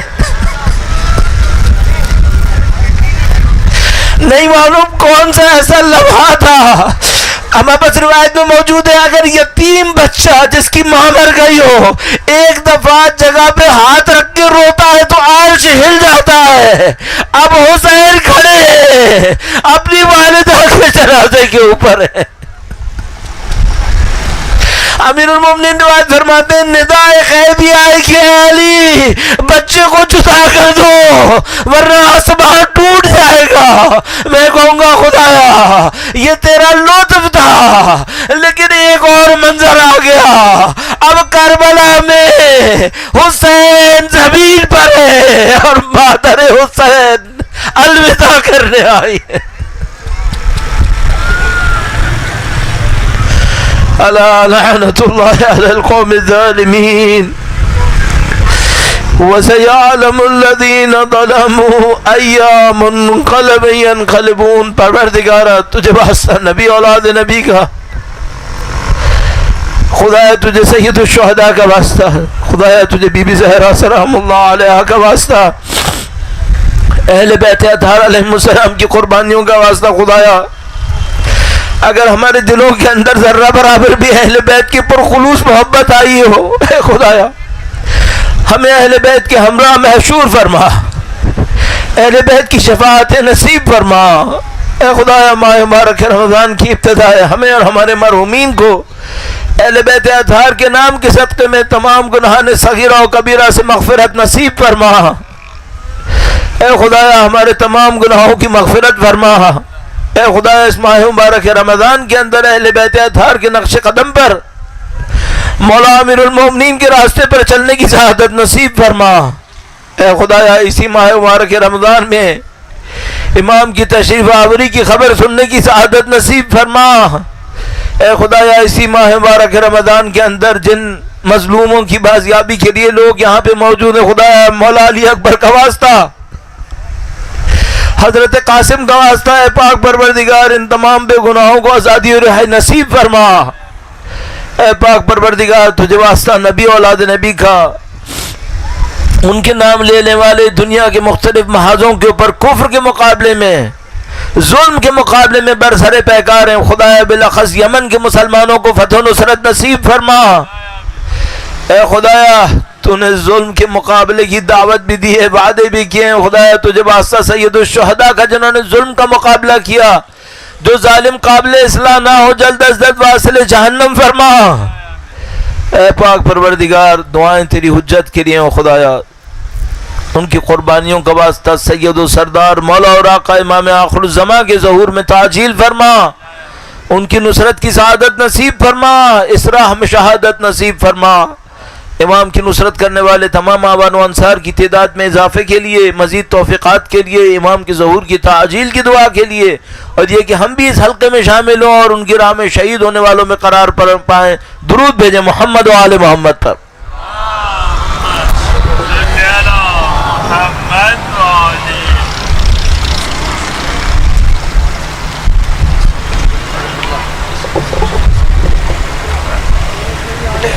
چیئر اتروا دیں مشر یہ پڑھ لینا، ایک نوا پڑھ لینا۔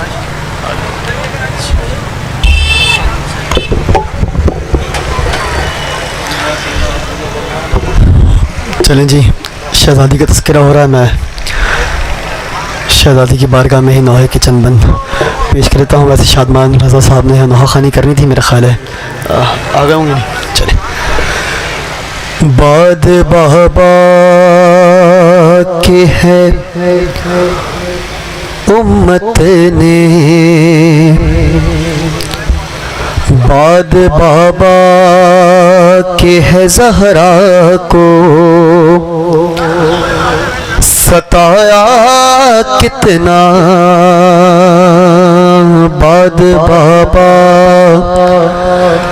کے ہے زہرا کو ستایا کتنا، در پہ پہلو کو گرا کر ہے، در پہ پہلو کو گرا کر ہے، رلایا کتنا، باد بابا کے ہے زہرا کو ستایا کتنا۔ سنیے بھائی مصائب کا بند سنیے، شہزادی کی مظلومت سنیے، مولا امیر کی غربت سنیے۔ سامنے مارے ہیں حیدر کے تماچے بابا، سامنے مارے ہیں حیدر کے تماچے بابا، اور صبر بتلاؤ علی نے ہے، صبر بتلاؤ علی نے ہے، دکھایا کتنا، باد بابا کے ہے زہرا کو ستایا کتنا، اور پسلیاں توڑ دی ظالم نے ہے بابا میری، پسلیاں توڑ دی ظالم نے ہے بابا میری، ظلم و امت نے تیری مجھ پر، ظلم و امت نے تیری مجھ پر ہے ڈھایا کتنا، بعد بابا کے ہے زہرا کو ستایا کتنا، اور آ کے مہدی، ارے آ کے مہدی بتائیں گے جہاں کو مسلم، آ کے مہدی بتائیں گے جہاں کو مسلم، ان کی دادی نے بھلا دکھ ہے، ان کی دادی نے بھلا دکھ ہے اٹھایا کتنا، بعد بابا کے ہے زہرا کو ستایا کتنا، بعد بابا کے ہے زہرا کو ستایا کتنا، ارے در پہ پہلو کو گرا کر ہے، در پہ پہلو کو گرا کر ہے رلایا کتنا، بعد بابا کے ہے زہرا کو ستایا کتنا۔ چلیں جی، مجھے ہماری بہنوں میں سے کسی نے حکم دیا تھا، ایک دن میں موقع بھی ہے میں پیش کر دیتا ہوں، آپ کا بارہ ہو سنا نہ ہو، میں تعمیل حکم میں بس چیدہ چیدہ اشعار۔ ہائے بابا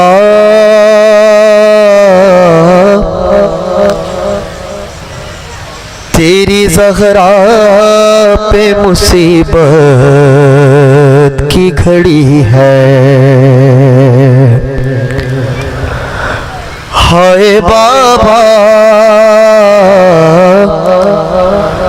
تیری زہرا پہ مصیبت کی گھڑی ہے،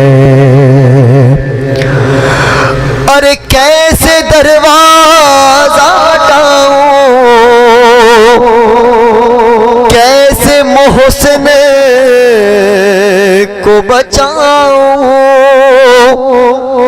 سانس سینے میں رکی ہے، تیری زہرا پہ مصیبت کی گھڑی ہے۔ کیا اچھا ہے ماہ مبارک رمضان کا آغاز شہزادی کے مصائب سے، شہزادی کے آنسو سے کیا جائے، یقیناً مغفرت کا مہینہ ہے اور یہ آنسو سے بہتر کوئی مغفرت نہیں ہو سکتی۔ ہائے بابا تیری زہرا پہ مصیبت کی گھڑی ہے۔ سنیے بھائی، نیا بند پیش کرتا ہوں مصائب کا۔ ارے جب سے حسنین کے بابا سے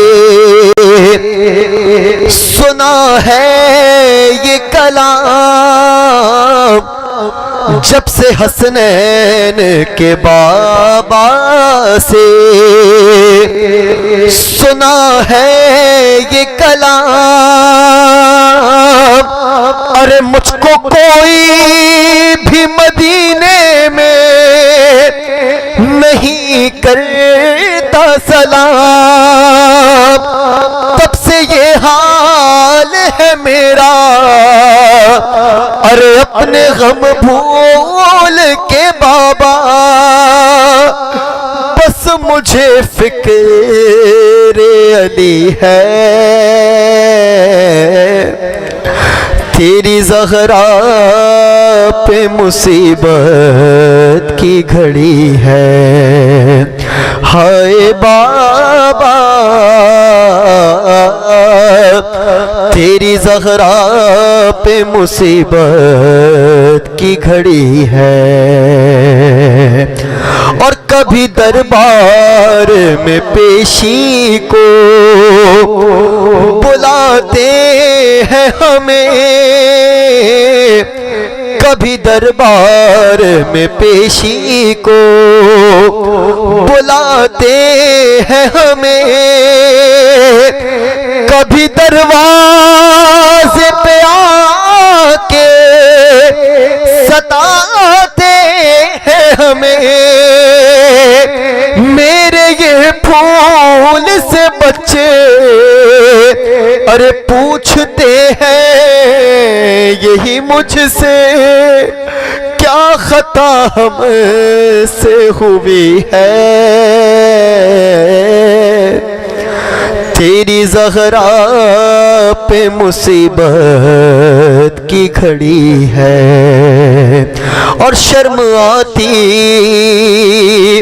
ارے بابا شرم آتی ہے بھلا تم کو بتاؤں کیسے، یہ تماچوں کے نشان تم کو دکھاؤں کیسے، تم نہ پہچان سکو گے، دیکھ کر مجھ کو کہو گے ارے کیا میری زہرا یہی ہے،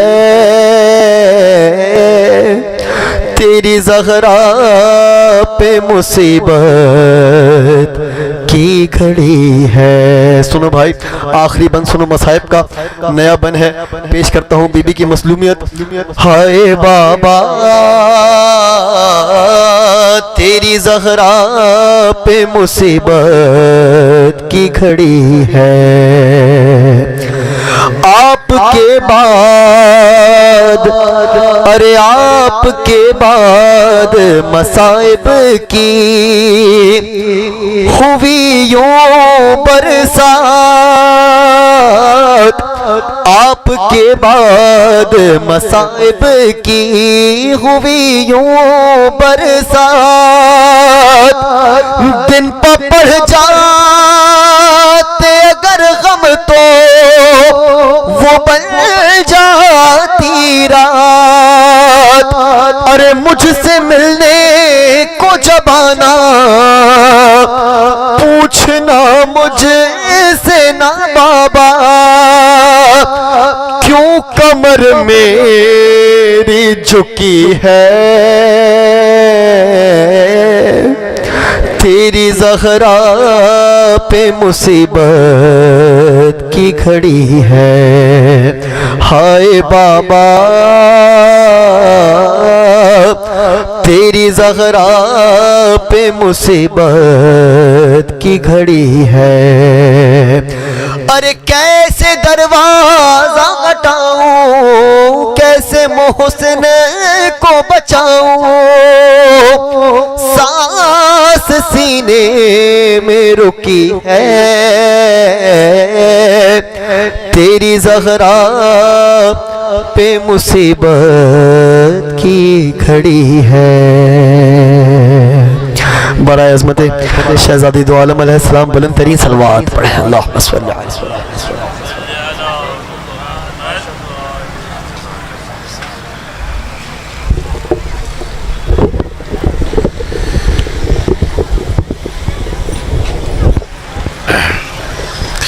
تقبل اللہ، بی بی آپ کا پرسہ قبول فرمائیں فرمائیں فرمائیں فرمائیں۔ اللہ تعالیٰ اسی طرح سے نسل در نسل ہمیں زہرا کے غم میں رونے والوں میں سے قرار دے، ہماری نسلیں زہرا کے بچوں کو روئیں اور درس استقامت اور درس حریت زہرا کے بچوں سے سیکھیں، جناب زہرا سے سیکھیں۔ ہمارے درمیان حجت الاسلام والمسلمین مولانا حیدر نقوی صاحب تشریف لے کر آئے ہیں، جو جامع بعثت رجوہ سادات کے بانی بھی ہیں اور درس قرآن کے حوالے سے معروف اسکالر ہیں، جو پوری دنیا میں اور پاکستان میں درس قرآن کے ذریعے سے لوگوں میں معرفت قرآن پیدا کرتے ہیں، معرفت دین پیدا کرتے ہیں، ان کی تربیت کرتے ہیں، وہ بھی یہاں پر اپنے احساسات و جذبات کے اظہار کے لیے تشریف لے کر آئے ہیں۔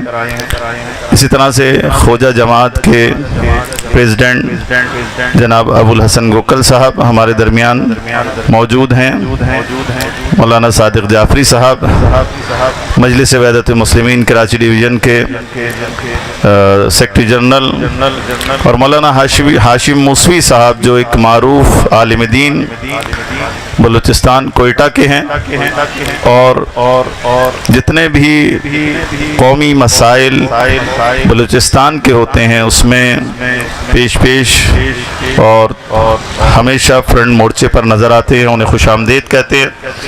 اسی طرح سے دیگر احباب یہاں پر موجود ہیں، میں آپ سب کو خوش آمدید کہتا ہوں۔ اور ابھی مجلس وحدت مسلمین پاکستان کے سربراہ حجت الاسلام والمسلمین علامہ راجہ ناصر صاحب کا مختصر خطاب ہے، اور تمہیداً عرض کروں گا کہ علامہ راجہ ناصر صاحب یہاں مسنگ پرسنز کی فیملیز جانتی ہیں کہ گزشتہ کئی سالوں سے وہ مسنگ پرسنز کی فیملیز کے ہمراہ اس جد و جہد کے اندر شریک ہیں، اور مسلسل جتنے تحریکیں چلی ہیں، چاہے وہ جیل بھرو تحریک ہو، چاہے صدر ہاؤس کا دھرنا ہو، چاہے آج یہ سلسلہ ہو، گزشتہ 2 سال سے جو یہ تحریک چل رہی ہے joint action committee for Shia missing persons کی، علامہ راجہ ناصر صاحب اپنے پورے وجود کے ساتھ ہمارے ساتھ ہیں، اور انہوں نے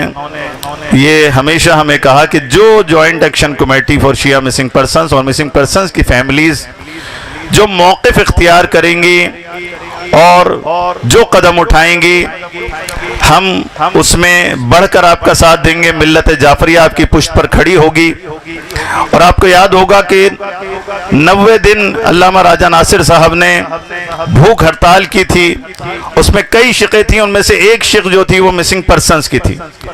90 دن انہوں نے بھوک ہڑتال اسلام آباد پریس کلب کے سامنے بھوک ہڑتال کی تھی، اور اس کے بعد آپ مسلسل ان کی پریس کانفرنسز دیکھیں، جتنے خطابات ہوتے ہیں اس میں وہ مسنگ پرسنز کے ایشو کے اوپر ببانگ دہل گفتگو کرتے ہیں، اور اپنی جتنی آفیشلز میٹنگ ہوتی ہیں، چاہے وہ ہمارے وزیر اعظم صاحب سے ہوں، چاہے دیگر ریاستی اداروں کے ساتھ ہوں، سب میں ٹاپ پر جو ایشو اٹھایا جاتا ہے وہ مسنگ پرسنز کا ایشو اٹھایا جاتا ہے، چونکہ یہ انسانیت کا مسئلہ ہے، یہ آئین پاکستان کا مسئلہ ہے، یہ انسانی حقوق کا مسئلہ ہے کہ جس کے لیے علامہ راجہ ناصر صاحب آواز بلند کرتے ہیں۔ مجھے افسوس ہوتا ہے، میں بارہا اپنے دوستوں سے کہہ چکا ہوں کہ بھائی یہاں سے اس اسٹیج سے بھی ہم بار بار یہ بات کر چکے ہیں، کبھی ہم نوحہ خانوں کو نشانہ بناتے ہیں، کبھی ہم علماء کو نشانہ بناتے ہیں۔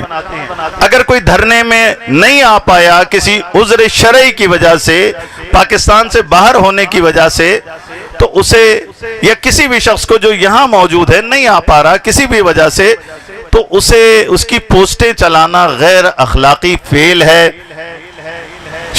ہماری جو یہ مسنگ پرسنز کی کمیٹی ہے، joint action committee for Shia missing persons, اور ہماری جتنی میڈیا ٹیمیں ہیں ان کا اس فعل سے کوئی تعلق نہیں ہے، اور ہم تمام دوستوں سے وہ بھی محبت میں چلا رہے ہیں، لیکن بھائی یہ محبت مار ڈالے گی اس قوم کو، لہٰذا آپ یہ کام نہ کریں، ہاتھ جوڑ کے میں کہتا ہوں۔ اسی طرح سے قائدین کی تصویریں لگائی ہوئی ہیں، اس میں علامہ راجہ ناصر صاحب کی بھی تصویر لگا کر آپ مثلاً ان کو کہتے ہیں کہ بھئی کیوں نہیں آتے، تو یہ بڑی زیادتی ہے، بڑا ظلم ہے۔ آپ کو نہیں پتا کہ علامہ راجہ ناصر صاحب کی کیا خدمات ہے۔ دیگر جو ہمارے علماء اور قائدین ہیں وہ بھی اپنی اپنی جگہ پر کوشش کر رہے، کسی کی توہین کرنا، یہ اس سے معاملات آگے نہیں بڑھتے، اس سے قومیں کبھی ترقی نہیں کرتی۔ ہمیں اپنے علماء کا، قائدین کا احترام کرنا چاہیے اختلاف کے باوجود۔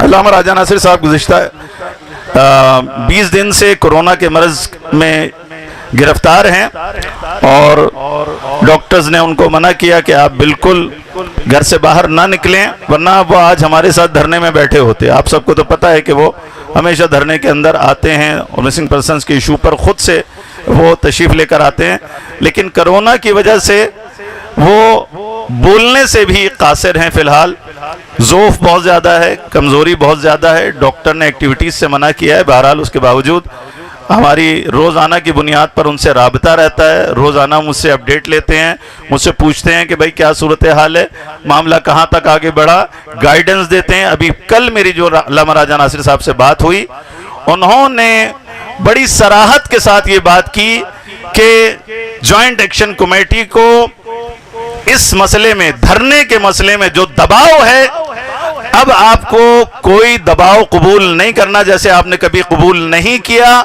آپ کو اس مسئلے میں آگے بڑھنا ہے, آپ پیچھے نہیں ہٹیے گا جب تک کہ آپ کے مطالبات منظور نہیں ہو جاتے. لہٰذا یہ ان کے کل اور احتجاج کے حوالے سے بہت ساری انہوں نے گائیڈنس دی ہمیں. تو میں اسی کے ساتھ, اسی تمہید کے ساتھ میرا رابطہ ہو گیا جی. اسی کے ساتھ میں مجلس وحدت مسلمین کے سربراہ حجت الاسلام والمسلمین علامہ راجہ ناصر صاحب کو دعوت خطاب دیتا ہوں کہ وہ ٹیلی فونکلی آپ سے خطاب کریں اور اپنے خیالات کا اظہار کریں, اپنے جذبات و احساسات کا اظہار کریں. لیکن اس سے پہلے آپ نے ان کی سلامتی کے لیے جو بیمار ہیں اور تمام کورونا کے مریض جو بیمار ہیں ان سب کی صحت و سلامتی کے لیے میں نعرہ لگواؤں گا. نعرے کا جواب دینا انشاءاللہ کربلا تک آواز جائے گی, لبیک یا حسین. اعوذ باللہ من الشیطان الرجیم, بسم اللہ الرحمن الرحیم, الحمدللہ والصلاة والسلام علی رسول اللہ وآلہ آل اللہ واللعنۃ دائمۃ علی اعدائہم اعداء اللہ. اما بعد فقد قال الحکیم فی کتاب المتین ووصدق القائلین. اعوذ باللہ من الشیطان الرجیم, ربنا افرغ علینا صبرا وثبت اقدامنا وانصرنا علی القوم الکافرین. صدق اللہ العلی العظیم. سلام علیکم ورحمۃ اللہ وبرکاتہ. میں اس وقت کاش میری طبیعت ٹھیک ہوتی تو میں آپ کے پاس ہوتا, لیکن بیماری کی وجہ سے نہیں آ سکا. لیکن دعائیں آپ کے ساتھ ہیں اور ہمدردیاں آپ کے ساتھ ہیں, اور انشاءاللہ جو قدم بھی مسنگ پرسنز کمیٹیز کی طرف سے اٹھائے جائیں گے ان کا بھرپور ساتھ دیں گے. آپ نے ہمت نہیں ہارنی. آپ وہ ہیں جنہوں نے مظلوموں کو حوصلہ دینا ہے. آپ وہ ہیں جنہوں نے مایوسیوں کا مقابلہ کرنا ہے. آپ وہ ہیں جنہوں نے ظلم کے خلاف فریاد کو خاموش نہیں ہونے دینا. لہذا یہ عبادت ہے, یہ مظلوم کا ساتھ عبادت ہے, یہ انبیاء کی سیرت ہے, اہل بیت کی سیرت اور سنت ہے, یہ خدا کا حکم ہے, یہ رسول پاک اور انبیاء کے احکام ہے, اہل بیت کے احکام میں, مولا علی کے فرامین میں ہے کہ مظلوم کا ساتھ دینا ہے. کوئی بھی کتنا بڑا ہی مجرم کیوں نہ ہو یا ملزم کیوں نہ ہو, کسی کو حق نہیں کہ اس کو مس کرے اور اس کو لاپتہ کر دے جبری طور پر.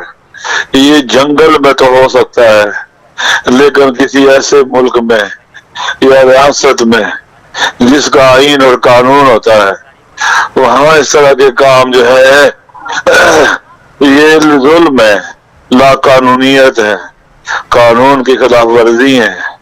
اور جو بھی یہ کام کرتا ہے وہ قانون کا بھی مجرم ہے, وہ آئین کا مجرم ہے, وہ خدا کا مجرم ہے, وہ تمام اخلاقی احکام اور قدروں کا پامال کرنے والا ہے.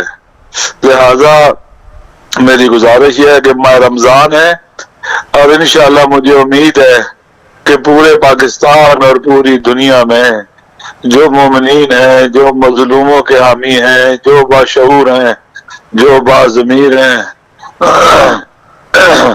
وہ ضرور ساتھ دیں گے. میری گزارش یہ ہے کہ یہ جو ماہ رمضان آ رہا ہے انشاءاللہ ہم کوشش کریں کہ ہر پاکستان کے مختلف علاقوں میں لوگ اناؤنس کریں ایک دن مسنگ پرسنز کی فیملیز کے ساتھ، وہیں پر افطار کریں شہروں میں، چوکوں میں، چوراہوں میں یا جو جگہ بھی ہیں، تاکہ یہ موومنٹ اور تحریک جو ہے اس میں طاقت بھی رہے اور حکومت کو یہ پتہ چل جانا چاہیے کہ اگر وہ سمجھتے ہیں کہ ہم تھک جائیں گے، ہم نہیں تھکیں گے.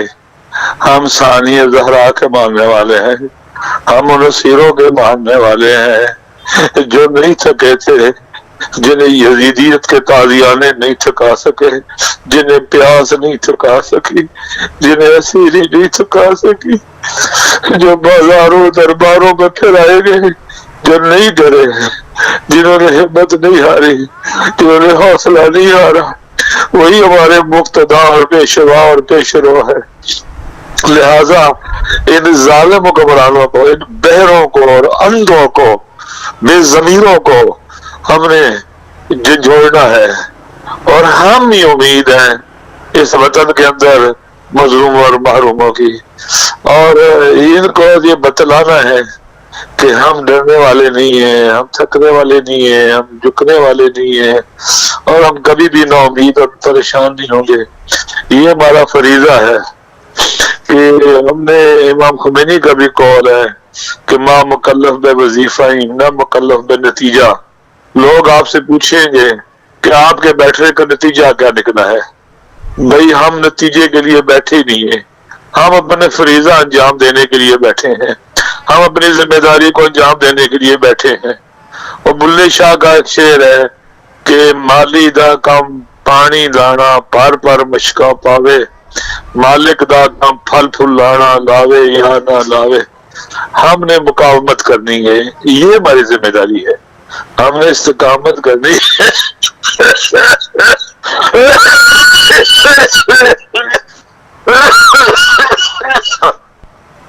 ہم نے مقاومت کرنی ہے، ہم نے استقامت کرنی ہے. یہ ہمارا فریضہ ہے. انشاءاللہ میں اگر ٹھیک ہو گیا جلدی میں بھی آؤں گا آپ کے پاس. آپ تنہا نہیں ہیں، آپ اکیلے نہیں ہیں، پوری دنیا کے باضمیر لوگ آپ کے ساتھ ہیں. انشاءاللہ یہ جو آپ قائد اعظم کے مزار کے باہر بیٹھے ہیں، دنیا کو جو آپ یہ بڑی طاقت ہے آپ کی، آپ کا وہاں بیٹھنا بہت طاقت ہے. لوگ آپ کو مایوس کرنے کی کوشش کریں گے، کوئی یہ کہیں گے کہ نتیجہ کیا نکلا ہے، یہ مایوس لوگ ہیں، یہ کارپوریٹ تھنکنگ رکھتے ہیں، کاروباری کے کیا لگایا اور کیا حاصل کیا ہے، لگایا کیا ہے، نکالا کیا ہے، لگایا کیا لیا کیا. یہ تاجر ذہن لوگ ہیں. ہم وہ لوگ ہیں جو اپنی گزشتہ 12-15 سال سے جب سے میدان میں اترے ہیں اپنی ڈیوٹی انجام دیتے ہیں. نتیجہ خدا پر ہے. انشاءاللہ امید ہے کہ آپ گھبرائیں گے نہیں، ہمت نہیں ہاریں گے، اور آپ خود حوصلہ دیں گے. ابھی آپ حوصلہ دے رہے ہیں. انشاءاللہ بس دعا ہے کہ خدا تمام مریضوں کو بھی شفا دے، خدا متعال کسی کو اس وبا کا شکار نہ کرے. جو بھی بیمار ہے انہیں شفا ملے. مجھے آپ کی دعاؤں کے صدقے مجھے شفا ملی ہے. میرے کل ٹیسٹ جو ہے نا وہ ٹھیک ہے، کیونکہ میرے پھیپھڑوں میں بہت زیادہ انفیکشن تھا، میرے خون میں انفیکشن تھا، جس کی وجہ سے بات نہیں کر سکتا تھا. لہذا بہتر ہوں پہلے سے. انشاءاللہ جو ہی تھوڑی سی چلنے کے قابل ہوا تو میں ضرور آپ کے پاس پہنچوں گا. اللہ تعالیٰ آپ کا حامی ناصر ہو. امام زمانہ کے صدقے خالق کائنات خاص اپنی عنایات اور توجہات آپ کی طرف فرمائے، اور اس مشکل گھڑی میں خدا متعال کو ثبات قدم عطا فرمائے. جو علماء، بزرگان، مائیں، بہنیں، بیٹیاں وہاں موجود ہیں سب کی خدمت میں السلام علیکم ورحمۃ اللہ. التماس دعا. خدا حافظ. حجت الاسلام والمسلمین علامہ راجہ ناصر عباس جعفری صاحب سخت علالت کے باوجود اسلام آباد سے مسنگ پرسنز فیملیز سے گفتگو فرما رہے تھے۔ خود آغا صاحب نے جس طرح سے کہا کہ انشاءاللہ جیسے ہی آپ کی دعاؤں کے نتیجے میں صحت یاب ہوں گے انشاءاللہ وہ یہاں تشریف لائیں گے، لیکن اس کے ساتھ ساتھ علامہ راجہ ناصر Abbas Jafri sahab joint action committee for Shia missing persons کے علماء کرام کے ساتھ مسلسل رابطے میں ہیں، ہمیں حوصلہ دیتے رہتے ہیں، اور انشاءاللہ ان کا یہ کہنا کہ آپ نے پیچھے نہیں ہٹنا ہے، انشاءاللہ ہم نے بھی یہ عہد کیا ہوا ہے کہ انشاءاللہ ہم آگے کی جانب بڑھیں گے اور کامیابی تک انشاءاللہ یہ اپنی جدوجہد جاری رکھیں گے۔ ایک مرتبہ تمام مومنین و مومنات مل کر تمام علماء کرام کی مکمل صحت یابی کے لیے بآواز بلند صلوات۔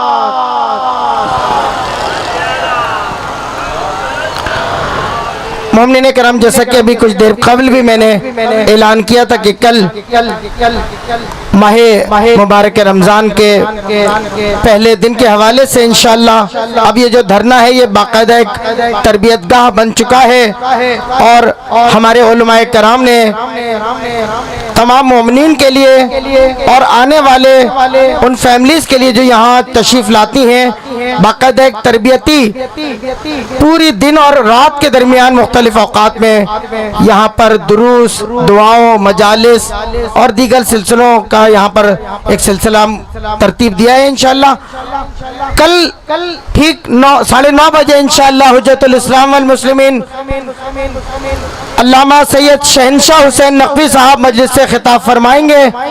تمام مومنین سے کل رات 9:30 بجے مجلس اعزاء میں بھرپور شرکت کی استدعا ہے۔ ہم مسنگ پرسنز فیملیز کی جانب سے حجت الاسلام والمسلمین جناب مولانا سید علی مرتضی زیدی صاحب کے انتہائی شکر گزار ہیں کہ آپ ہماری اس دعوت پر آج یہاں پر مجلس اعزاء سے خطاب کے لیے تشریف لائیں۔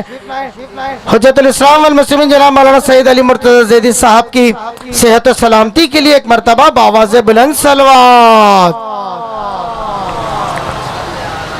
مومنین کرام، ہمارے درمیان معروف عالم دین حجت الاسلام والمسلمین حافظ حیدر نقوی صاحب یہاں ہیں۔ انشاءاللہ اب نیاز کے بعد انشاءاللہ ہم کوشش کریں گے آغا صاحب ہم آغا صاحب سے ضرور استفادہ کریں گے آج کی اس مبارک شب میں۔